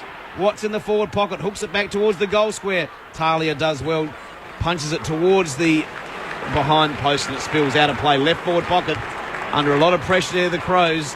The Demons 8-4-52. Adelaide 6-10-46. We've gone 8 minutes of the last quarter. Jack Viney a bit stiff there, wasn't he? Just had to put his head down to get the ball, and he certainly was tackled high. Melbourne deep in attack. The throw-in clears both ruckmen. On hands and knees, Cross trying to get a hand pass away. Dawes with the don't argue. His kick is high, up and under. Hardigan went the punch. Oh, he didn't clear it. Grigg picked it up. He kicks the barrel off the outside of the boot. The Demons have the numbers at half-back. Jenkins lays a tackle. Jetta breaks clear from 60 metres out. Jetta unloads. And he puts it out on the full. What's the count, Jamo? We're close to 10, if not over that. I'll say 9. It was well wide of the goals to the left-hand side and out on the full. Just had to show a little bit more composure. You know, he's free breaking through the 50. Just had to set the ball up. Daniel Talia with a long kick out of defence. Jacobs from behind punches it down. Oh, Jones going one direction, almost ran into his own teammate Viney. And got him. And Viney's slow to rise. Jacobs with the hand pass. Or Sloane head down and welcome the challenge. Vince's kick is smothered. The Demons through Grimes. Hand pass away. Kennedy Harris. Now to Tyson. Off a step on the left boot inside the 50. Over the head of Dawes. Frawley forced to spoil. Dawes trying to knock it to the advantage of Watts. He sidesteps an opponent. Can Jack Watts finish? It's to the goal line. Talia's there. He takes the mark. And maybe he'll get 50. He will. A late bump from Frawley. A bit disappointing, James Frawley, today. Just hasn't really... He's only had the 7 disposals for the day. Just needs to do more. So it brings Talia out to centre half back. Crows down by 6 points. 10 minutes gone. Last quarter. Laird has it at half back. Gets a lead from McKay. Honours that. Kicks it to him. He takes the bounce. He's a true centre wing. Member side. Kick towards half forward. Looking for Jenkins. Over the back went Podsiadly. Free kick. Oh, James Podsiadly is in a bit of strife here. He is. He's on the ground. But Jenkins has the free kick from 70 out. Kicks it to the advantage of Sloane. 2 against 1. Over the back went McDonald. Free kick Sloane. Free kick Rory Sloane. 20 out from goal. Almost directly in front. It was almost like the crowd got that free kick for Adelaide then. The umpire just didn't look like he was going to have any interest in it. And then the crowd went up and he paid the free kick. Seeing Podsiadly limp towards the boundary line down in front of us and Sam Kerridge to replace him. But this kick to bring scores level. 11 minutes last quarter. Sloane from 25 out. I think the crowd tells the story. He's hit the post. A big miss for Rory Sloane and the Crows. They're 6-11-47. Melbourne 8-4-52. 11 gone. Final term. Freeman's had a few opportunities, didn't they, in the last 5 minutes? The ball's been inside their forward 50, but just can't find that player that can get himself clear, stand up and put a major on the board. Lennon Dunn plays onto himself for the Demons. Long kick to the members' side. Pedersen and Jamar couldn't take the mark, but they worked it down. Viney with a long kick towards half forward, but Kennedy Harris is out positioned by Laird. Into the middle of the ground, Laird goes to Talia. They have the numbers, Adelaide. It's a good pass to Grigg, who played on. Oh, he did. Vince is slow to awake to that. Grigg has time to sum it up. Kicks to Betts. Jetta in front position. And Neville Jetta read it really well. He's played very well tonight. He's done a good job on Eddie Betts. Eddie Betts has had 4 disposals and has only he's kicked 2 behinds. James Podsiadly came to the bench with a bit of an ankle complaint as Sloane was taking that shot on goal. We'll keep an eye on him. Jetta with a long kick to the outer wing and Talia with a strong mark inside the pack. Now Jenkins has come onto the bench and run to half forward. Talia spots him and he takes the mark 60 metres out from goal. He slips the hand pass away. We know Brodie Smith is a long kick from 60 metres out to the goal square to Jacobs. He can't get a boot to it. And off hands it goes through for a minor score. Adelaide doing it by points at the moment. Melbourne's lead is 4. Kick-in's good. Finds Viney at half-back. Members side coming up for disposal number 22. The father-son from Melbourne. Was his dad, Todd Viney, captained the Demons. Played in Adelaide for Sturt. Short pass to McDonald from half-back towards centre wing. 2-on-1 in favour of the Crows, but doing well. Taking a good grab was Dawes. He's been big today. Kick 3 from centre wing. Kick towards half forward. Battle on there. Ball comes towards Cross. Now a chance for the Crows through Kerridge. Off to Dangerfield. Little give now to McKay. He's at centre wing. Runs his full measure. High up and under kick. 3-on-1 the Demons' favour. Making a contest was Jacobs, but the numbers win out through Howe to Jetta. Now Vince at centre half back. Tries to draw the player. Does so. Gets it back now to McDonald. Short pass in the middle. He's got Burns. Shannon Burns, middle of Adelaide Oval. We've got a free kick coming back, though. Yeah, I saw it out the side. I think both players, Daniel Cross and Scott Thompson, really just ran into each other. I don't know if they impeded either one of them, and the umpire has gone in Daniel Cross's favour. It probably actually didn't hurt the Demons a bit because they had the ball running free with not much inside the forward 50, but now Adelaide have been able to get just about everybody into that area. Melbourne lead by 4 points. Cross kicks it out wide. He's got James Frawley right half forward, 70 out from goal. Adelaide has almost their whole team inside the defensive 50. So the long kick to J. Murray has 3 to beat. He did well to make a contest. Jones tackled by Talia across the shoulder. And Nathan Jones gets a free kick deep in the right forward pocket. Certainly battled hard. He hasn't had his normal influence, but I'm pretty sure that he's gone into the game with a bit of a injury cloud. But what an important shot for goal. Demons haven't really had a lot of help from the umpire. He's had 13 possessions today, but it's a tough kick from the scoreboard pocket. But if he can put this one through, it'd certainly give the Demons a bit of hope. Only about 15 metres out, but deep in the right forward pocket. Nathan Jones, their skipper, comes in, and what a goal for the Demons! Jones kicks truly, and Melbourne get the first goal of the final, second goal of the final term, and some breathing space. They lead by 10 points, 9-4-58 to Adelaide 6-12-48, midway through the final term. Just looking at the replay, it was certainly there. Daniel Talia tackling the smaller man, the arm went over the shoulder, and what a great finish by the Melbourne skipper. He made sure that the umpire saw it too, didn't he? As well as he just sort of, as he hit the contest, he pretty much went limp and went to the ground. Chris Dawes has had a really solid night. He's just sitting on the bench at the moment. Neville Jetta along with Jack Viney. No coincidence, Gemmo, that Dawes was involved in that lead-up play. We haven't seen him get a lot of those kicks in the last quarter or so, so it's good to see him back playing that role. Pedersen won the tap.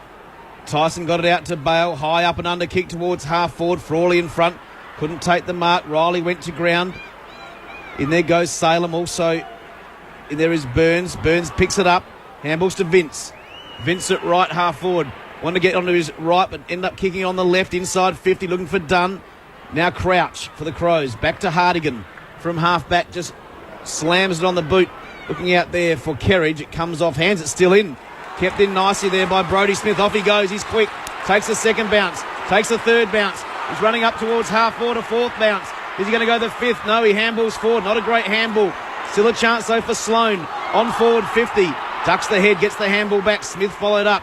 He's 55 out. He's run out of legs. That kick was intercepted almost by Jones. In there goes Kerridge. The ball now is just inside 50. Good contest. Now chance, Dangerfield. He swoops on it, and Dangerfield kicks a goal. Paddy Dangerfield's got his second. And the Crows are back within 4 points. They're 7-12-54. Melbourne a 9-4-58. We've travelled 17 minutes of the final quarter. Just how typical of that was Patrick Dangerfield. When you just want your side to be picked up and carried, he just does it every time. An interception too.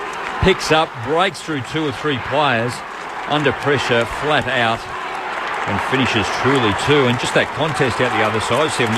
Bernie Vince, I think, tried to tackle. It looks like a bit of a clipped wing, but he's okay. He's in the middle of the ground, but something happened. There's no more powerful player, is there, out of the stoppage when Dangerfield wins the ball on the ground, and then his ability to sprint out of that stoppage, and anyone in his way, he just pushes them away with his strength. So back in the middle, Adelaide trail by 4 points. Melbourne get the clearance. A bubbling ball to half forward. It's taken by Laird. High kick to the members' wing. Dropping the mark was Brown. Griggett was under pressure from Kennedy Harris. Viney combining with Matt Jones off the outside of the boot. It's out on the full.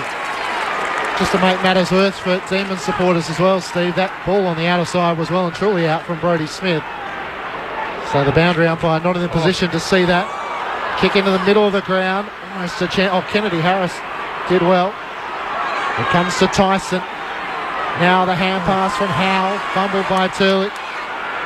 Adelaide trying to knock it forward through Crouch. Turlick follows up. The hand pass to Dorr. Cuts his way through traffic. Chris Dawes gives it away to Jack Watts. He's done the 360. Hand pass to Howe. Off a step. High. Up and under kick. Pedersen races at it. It's punched away by Talia. Scott Thompson trying to get a hand pass clear. McKay's there. He taps it to his advantage. Gives the hand pass away to Crouch. Short kick to Jenkins in the middle of the ground. One-on-ones further afield. Dangerfield wants it long. That's the direction Jenkins goes. On the lead. Great punch away. The foot race towards the boundary line. Jack Grimes did well. That was outstanding, wasn't it? Just one-on-one with Dangerfield. Everybody in the ground thought Dangerfield was going to mark that, but what a terrific effort to get a fist in and cause a throw-in. So different ends of the ground. The Melbourne co-captains. Nathan Jones with the goal. Jack Grimes with the smother. They lead by 4 points, but Adelaide are coming from the throw-in. Jacobs one down the tap. Sloan hand pass towards the boundary line. Off a step, Kennedy Harris. Dunn took a good mark in between Grigg, Riley and also Laird. 3 Adelaide players. And Lyndon Dunn had the mark centre wing. He looks down the line. Chris Dawes is the target, 2-on-1. Talia nudged him underneath the ball legally, apparently. Brown's hand pass, Watts almost intercepted it. Pedersen with the hand pass away. Dawes tackled. Sloan throwing himself in there. And it's a Melbourne free kick. That's that one where they play taking the legs, diving in and knocking the player in the legs. Jack Watts now will have a shot for goal from... Have to kick the ball 55 metres. I'm not sure whether he's got this kick in him, but he's certainly going back a long way. Chris Dawes working his way back. Mark Jamar too. So 19 minutes played. You'd imagine there's still 6 or 7 minutes to play. But Jack Watts with a big kick for the Demons. He'll have to kick 55 metres. But Jack Watts give the Demons a lift. It's a good kick off the boot. It's slightly across the face. The mark has been taken by Jamar. Mark Jamar on the last line for the Demons. Sam Jacobs looks to the umpire. He has no argument there. Jamar's going to have a tight angle though. The umpire heading him towards the old scoreboard. Just needs to think his way through this. The players go back. He should be right up, probably another 5 metres closer to the guy on the mark so he can just step around on his left foot and kick a goal. To return the Demons to a 10-point lead. Jamar opens the angle and snaps the goal. It's a good response from the Demons, Ruckman. And 21 minutes played in the final term. Melbourne lead by 10 points. 10-4-64 to Adelaide 7-12-54. Terrific mark, Jammer. Just got Sammy Jacobs under the ball, but probably the forward thrust was set up by that Lyndon Dunn mark, wasn't it? 4 Crows players, 1 Melbourne player, and was able to mark the ball in front of us here on the wing, and then the Demons were able to take the ball the length of the ground and finish with that goal to Jamar. A really important one. Stats are really similar in this last quarter, albeit 20 more disposals to Melbourne. Efficiency 68-65. Inside 57-10 in favour of Adelaide, but they contested footy 33-27 in favour of Melbourne. Centre clearance, a real big one here. Demons by 10 points. They just keep hanging on. Centre clearance to Shaw. Sam Shaw for the Crows. Kicks it forward towards half forward. Good use of the body by Turlick. Good player, Dean Turlick. He's got a 50. Yeah, Millwood boy. I think he might have won a Jack Addy medal, I reckon, a couple of years ago. 2012, but yep. He's been really good today. Just his ability to get the ball, rebound the ball from the back half. He's had 18 possessions today, so a really good game returning to Adelaide. It was short. 50 maybe, about 38, something like that. Oh, look at that. Chris Dawes again. Oh, he hasn't been paid. Oh, he has been paid. He's not going to give another 50, is he? No, Dawes has got it. He's 55 out. We saw him kick one from the same distance out in the second term. He was more directly in front. Then he's about 5 steps in from the boundary line, right half forward. Just another terrific contested mark against multiple Adelaide opposition. So Dawes has kicked 3 goals, 2 in the second, 1 in the third. If he kicks this, the margin's 16. We're coming up to the 23-minute mark. He's a mile out, though. He's about 60 out. He squares it up towards about 20 metres out from goal. Frawley's in there trying to get the crumb. Jumping on him is Thompson. Pretty clever from Dawes there. He's probably never going to kick that distance, but he took his full 30 seconds and lobbed it about 30 metres out from goal. Only thing was, I don't think his teammates knew he was going to do it. 23 minutes played in the final term. Melbourne in attack. They lead by 10 points. Tyson trying to get the clearance from the stoppage. He can't do so. We'll have a ball up. Jeremy Howe was the player you needed in there, wasn't it? He's the guy that can sit on somebody's head and take a mark. Quickly thrown up. Jamar one down the tap. Tyson trying to get clear off the outside of the boot. He kicks truly. Dom Tyson with the big goal for the Demons. And they come from every which way to congratulate him. The margin now 16 points. But there's still 5 minutes to play in this match. Melbourne 11-4-70 to Adelaide 7-12-54. So 3-2 in the final term Melbourne's way. Hasn't he had a good game too? When you have a look at the stats, he's really got under the guard. 29 disposals and 11 contested, 3 inside 50s, 1 goal, 1. And how did he get out of that contest? No more important goal than that was a smart kick on his left boot. He had to sort of kick it off the outside of the left. And the job's in front of the Crows now. They need some clearance work. They need Dangerfield. They need Sloan. They need the guys that stand up when the whips are cracking. The Demons have kicked 3 goals in this final quarter to the Crows. 2-2. Dangerfield from the centre bounce. Left foot kick inside 50. Wobbles up there. Mark dropped by Grimes. Chance for right. Now Petrenko. Can he get it out? Free kick. Free kick to the Crows. It's going to be taken by Jared Petrenko. He's only 20 metres out directly in front. Just Grimes was the player, wasn't he? There was a floating kick from Dangerfield, but it was a chest mark. He should have marked it. And just mistakes, particularly when the game is in its last 5 minutes, can be critical. Magnified 100%. And Jared Petrenko probably fortunate with the free kick, but should go back and nail this one. A must kick here for Petrenko. 25 gone in the last quarter. He's got it. Jared Petrenko's kicked the Crows' 8th goal. They're still in at 8-12-60. Melbourne 11-4-70. We're just ticking up to the 25-minute mark here at Adelaide Oval. 44,216 in the ground today. The Demons still hanging on by 10. It's going to be. It's going to go to the wire, wasn't it? So Adelaide were in front up until when they were nearly 10 minutes into the first quarter. Melbourne has had and held the lead since the 10-minute mark of that first quarter. Similar free kick to Nathan Jones, wasn't it? Just went towards his knees and was caught high with the tackle, and the umpire probably had no choice but to play the free kick. So Adelaide need 2 goals in around 4 minutes. Melbourne need to survive the test. Jamar in the middle of the ground, got the clearance himself. A bouncing ball, Crouch overran it, picked up by Dawes inside the 50. Going back, the mark is taken by Brodie Smith. Hand pass away to Riley. He looks to find Jacobs at half-back, who takes the mark. Quickly away with a hand pass to McKay. He has a bounce in the middle of the ground. Looks to half-forward. Jenkins running back. Podsiadly coming out. It bounces in front of Podsiadly. Jenkins tries to sock it off the ground.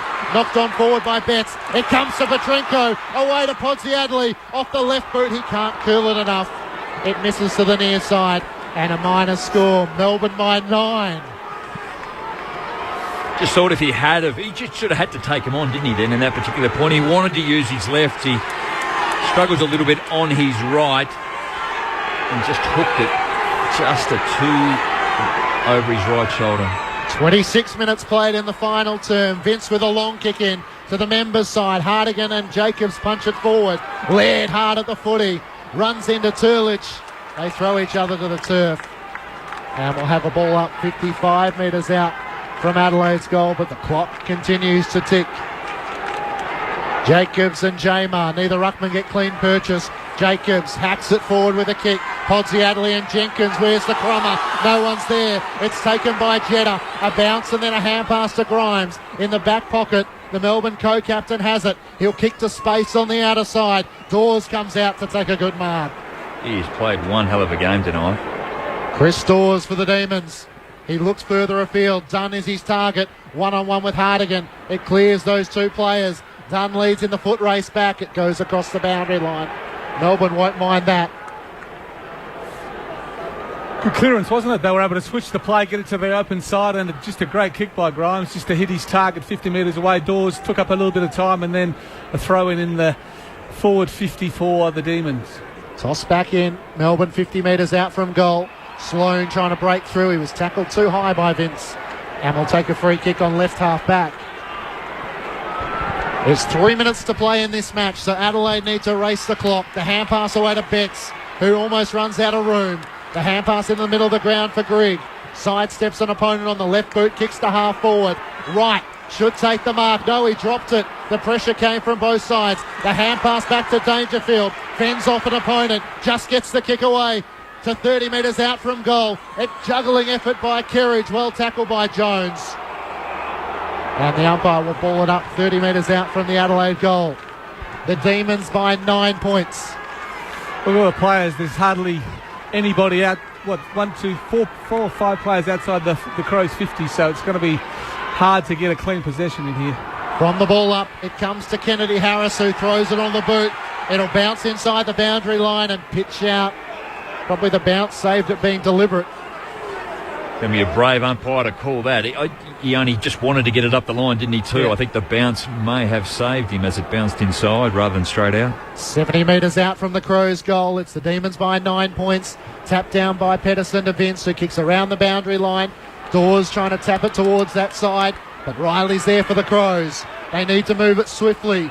Riley, short pass away to McKay. Hand pass to Talia. Viney's after him. Talia just got the kick away. Deep kick to Podsiadly from one direction. McDonald did well. Jenkins is the crummer. The hand pass towards Petrenko across the boundary line. A throw in 30 metres out from Adelaide's goal. The Demons have 2 minutes to survive. Just needs a Petrenko or a Betts here, doesn't it, to attack the ball. Toss back into play. Pedersen punches it back towards the boundary line. Kennedy Harris overran it. Betts trying to keep it in. Kerridge is there. Now it's taken across the line by Kennedy Harris. It's a new look defence, isn't it, for Melbourne as well? Is. And the way that they're playing, there is congested, so there is the concern of giving away a free. Adelaide just want to get on it. You just got to sit and squat rather than get at the player. Jacobs trying to tap it towards the back, towards Greek. Kennedy Harris with the hand pass away to Turlich. Off a step, McDonald with a long kick. Clears the congested players. Brown should get back there first for Adelaide. In front of Dawes. Good shepherd from Shaw. Inside the middle of the ground to Talia. Adelaide need to move it quickly. Melbourne have all the players back. Talia looking for Podsiadly. Pedersen dropped the mark. A chance for Sloane. He can't get a kick away. Turlick comes up with it. Long kick to Dawes at half back. Talia flew high. Socket off the ground for the Demons. Jones can't get it past Shaw. He reloads. Again, Adelaide surge long. Podsiadly in the middle of the pack. The crummer is Petrenko. His kick is smothered. Melbourne with the numbers.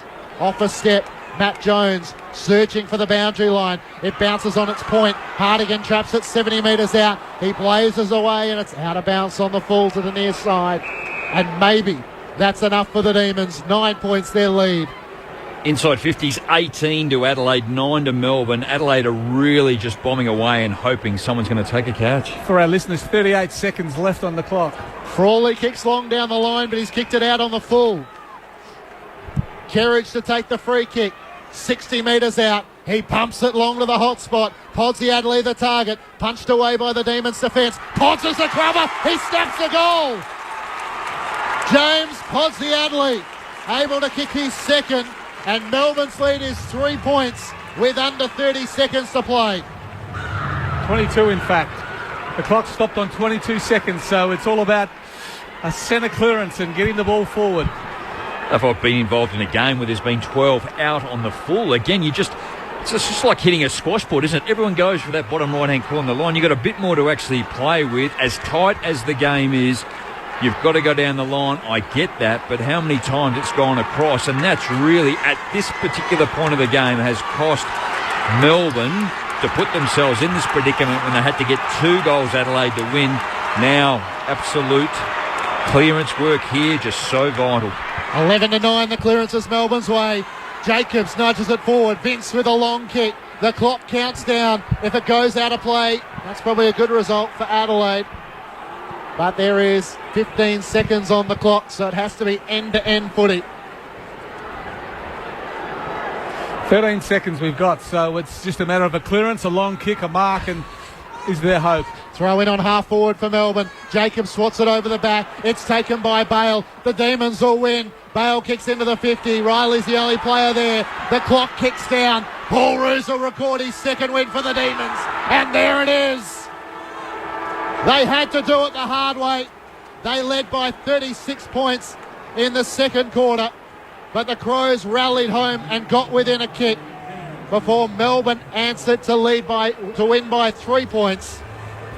The Demons, winners at the Adelaide Oval. It's a grand old flag, it's a high-flying flag, it's the emblem for me and for you. It's the emblem of the team we love, the team of the red and the blue.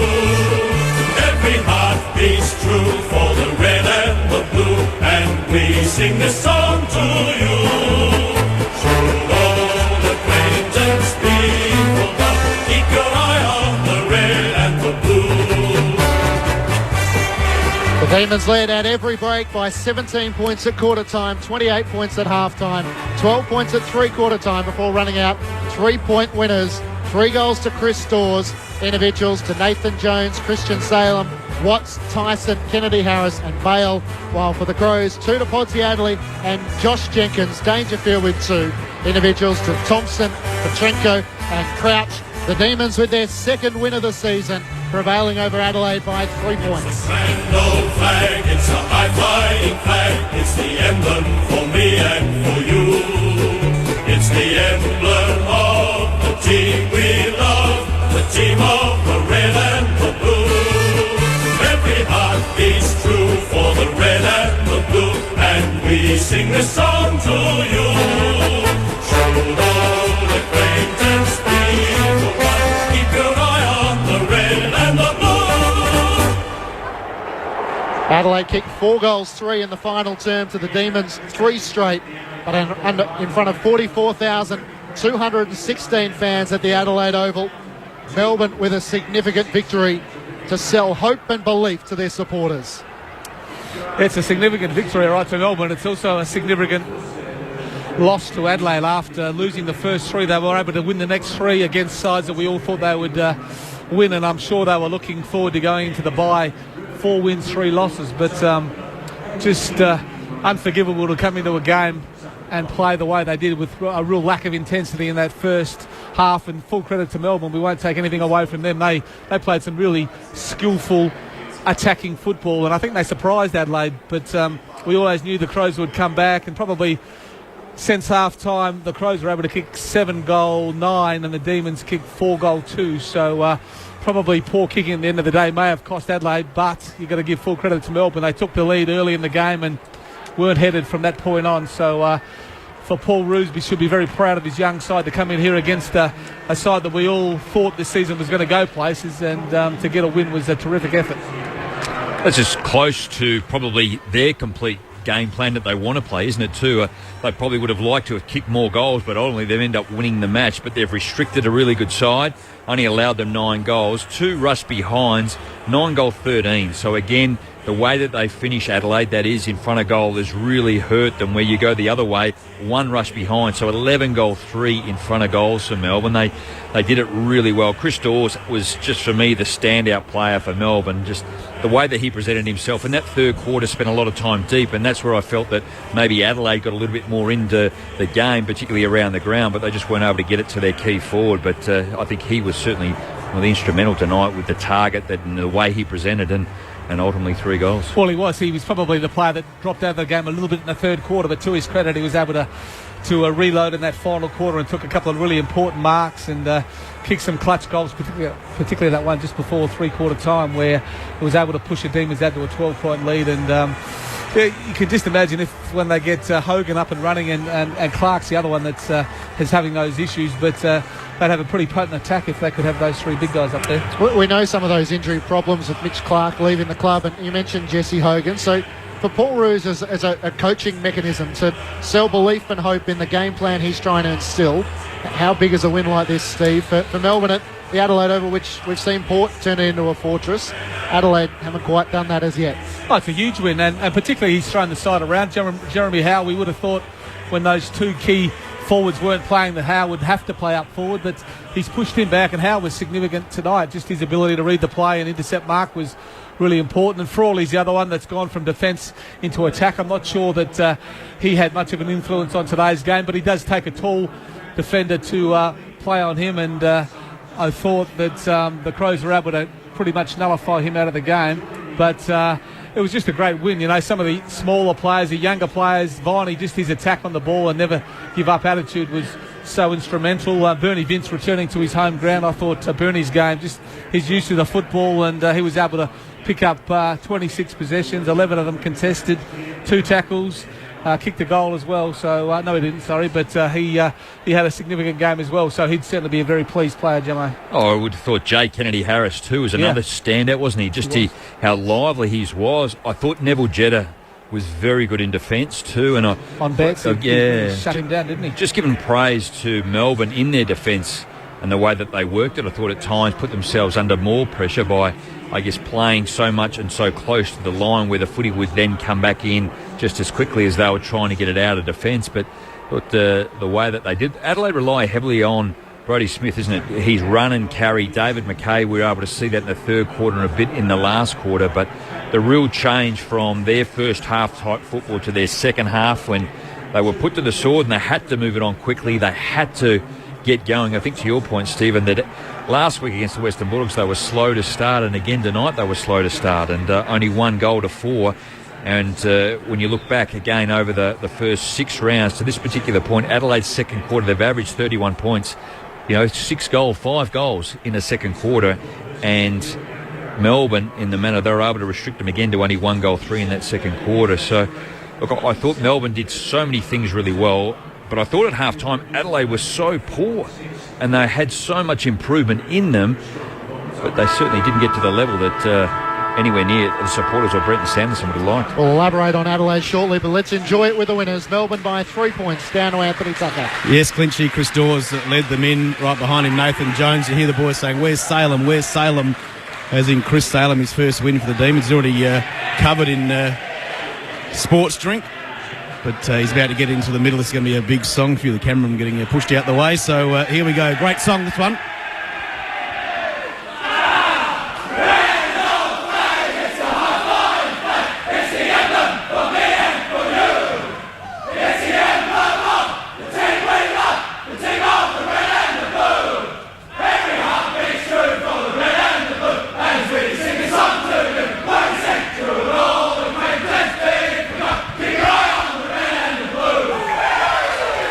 No danger of Paul Roos not knowing the words this week. He belted that one out with all the assistant coaches. Todd Viney was in there, big Greg Stafford, Jade Rawlings, Brett Allison as well. So we're very happy Demons rooms, and we'll hopefully have a player very shortly. They're about to walk into a meeting.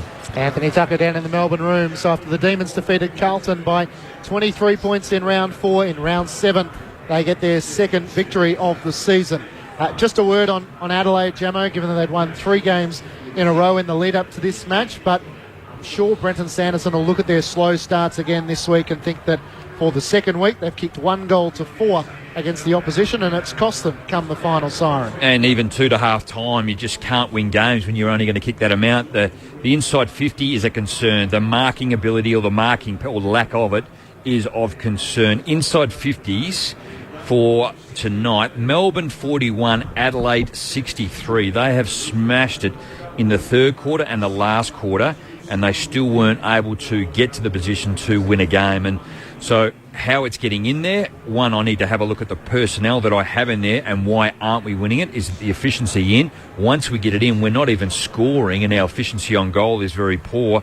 How it's coming out, look, he's got a number of real concerns around the forward half of the Adelaide Football Club. I think the midfield is relied upon so heavily. Sam Jacobs is doing an instrumental job. The defence was okay tonight, again too. The pressure congested game, I thought Melbourne were able to clear it out a little bit better, and I guess what's going to happen in the next 24, 48 hours is how well is Taylor Walker going to play tomorrow, Stephen, in the local competition against Port Adelaide, and how quickly they'll want to get him back in to the side. They've got to go round 8 will be a bye from. Then they take on Collingwood here on a Thursday night. Yeah, I think there's no question he'll come in as long as he gets through the game unscathed. They need him back there. He certainly is a player that worries the opposition, but they're just not getting enough from there.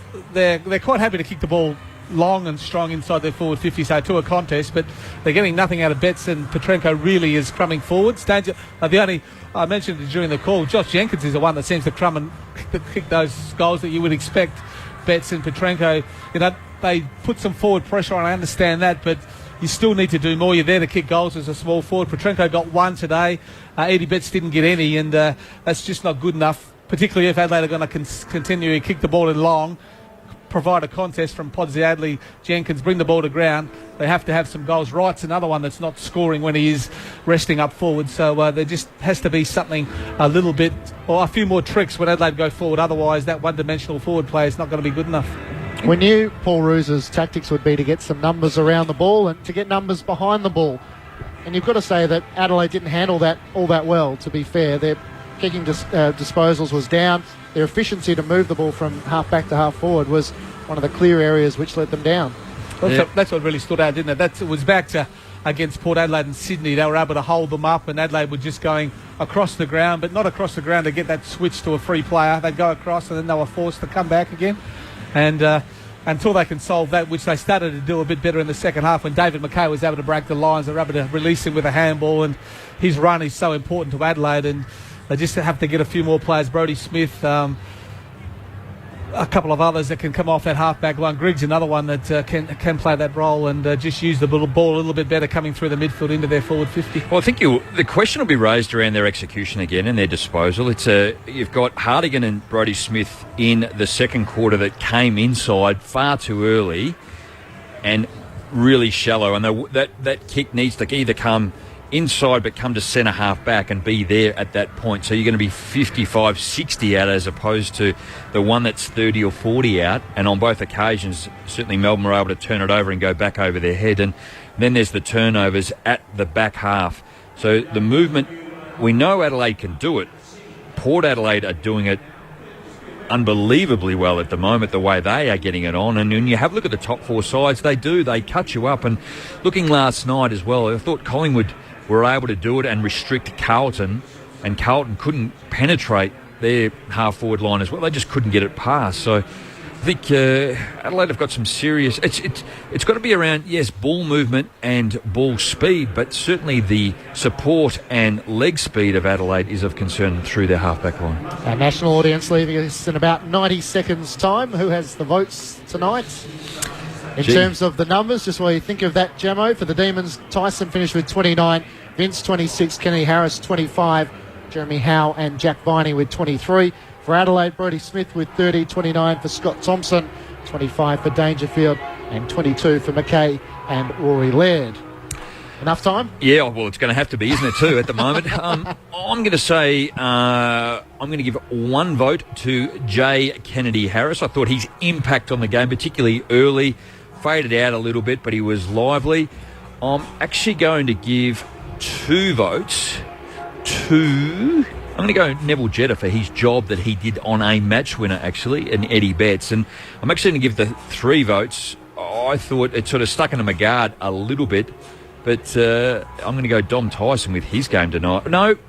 Oh, I've missed out Chris Dawes, haven't I? I thought I had him nailed in for 3. I thought, you can rethink it. No, Chris Dawes. Go with Chris Dawes.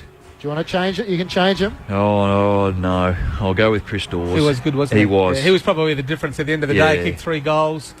Looking at his statistics there, he was... 20 disposals. Yeah, 20 disposals, 14 of those contested. He took 5 marks and kicked 3 goals. Massive apology to Dom Tyson. Nothing like the pressure of giving the votes for the ABC Football of the Year. 3 to Chris Dawes, 2 to Jetta, 1 to Kennedy Harris. For most of our audience, you're heading to Docklands to join Adam White, Clint Wheeldon, Lindsay Gilby and Adam Ramanauskas. The Bulldogs and Essendon, Melbourne winners by 3.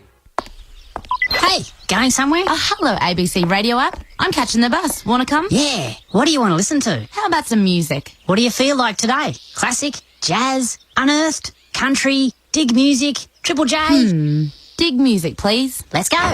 Take ABC Radio with you on your phone. Download the free ABC Radio app and choose from 19 ABC radio stations, including 6 specialty music stations, wherever you go.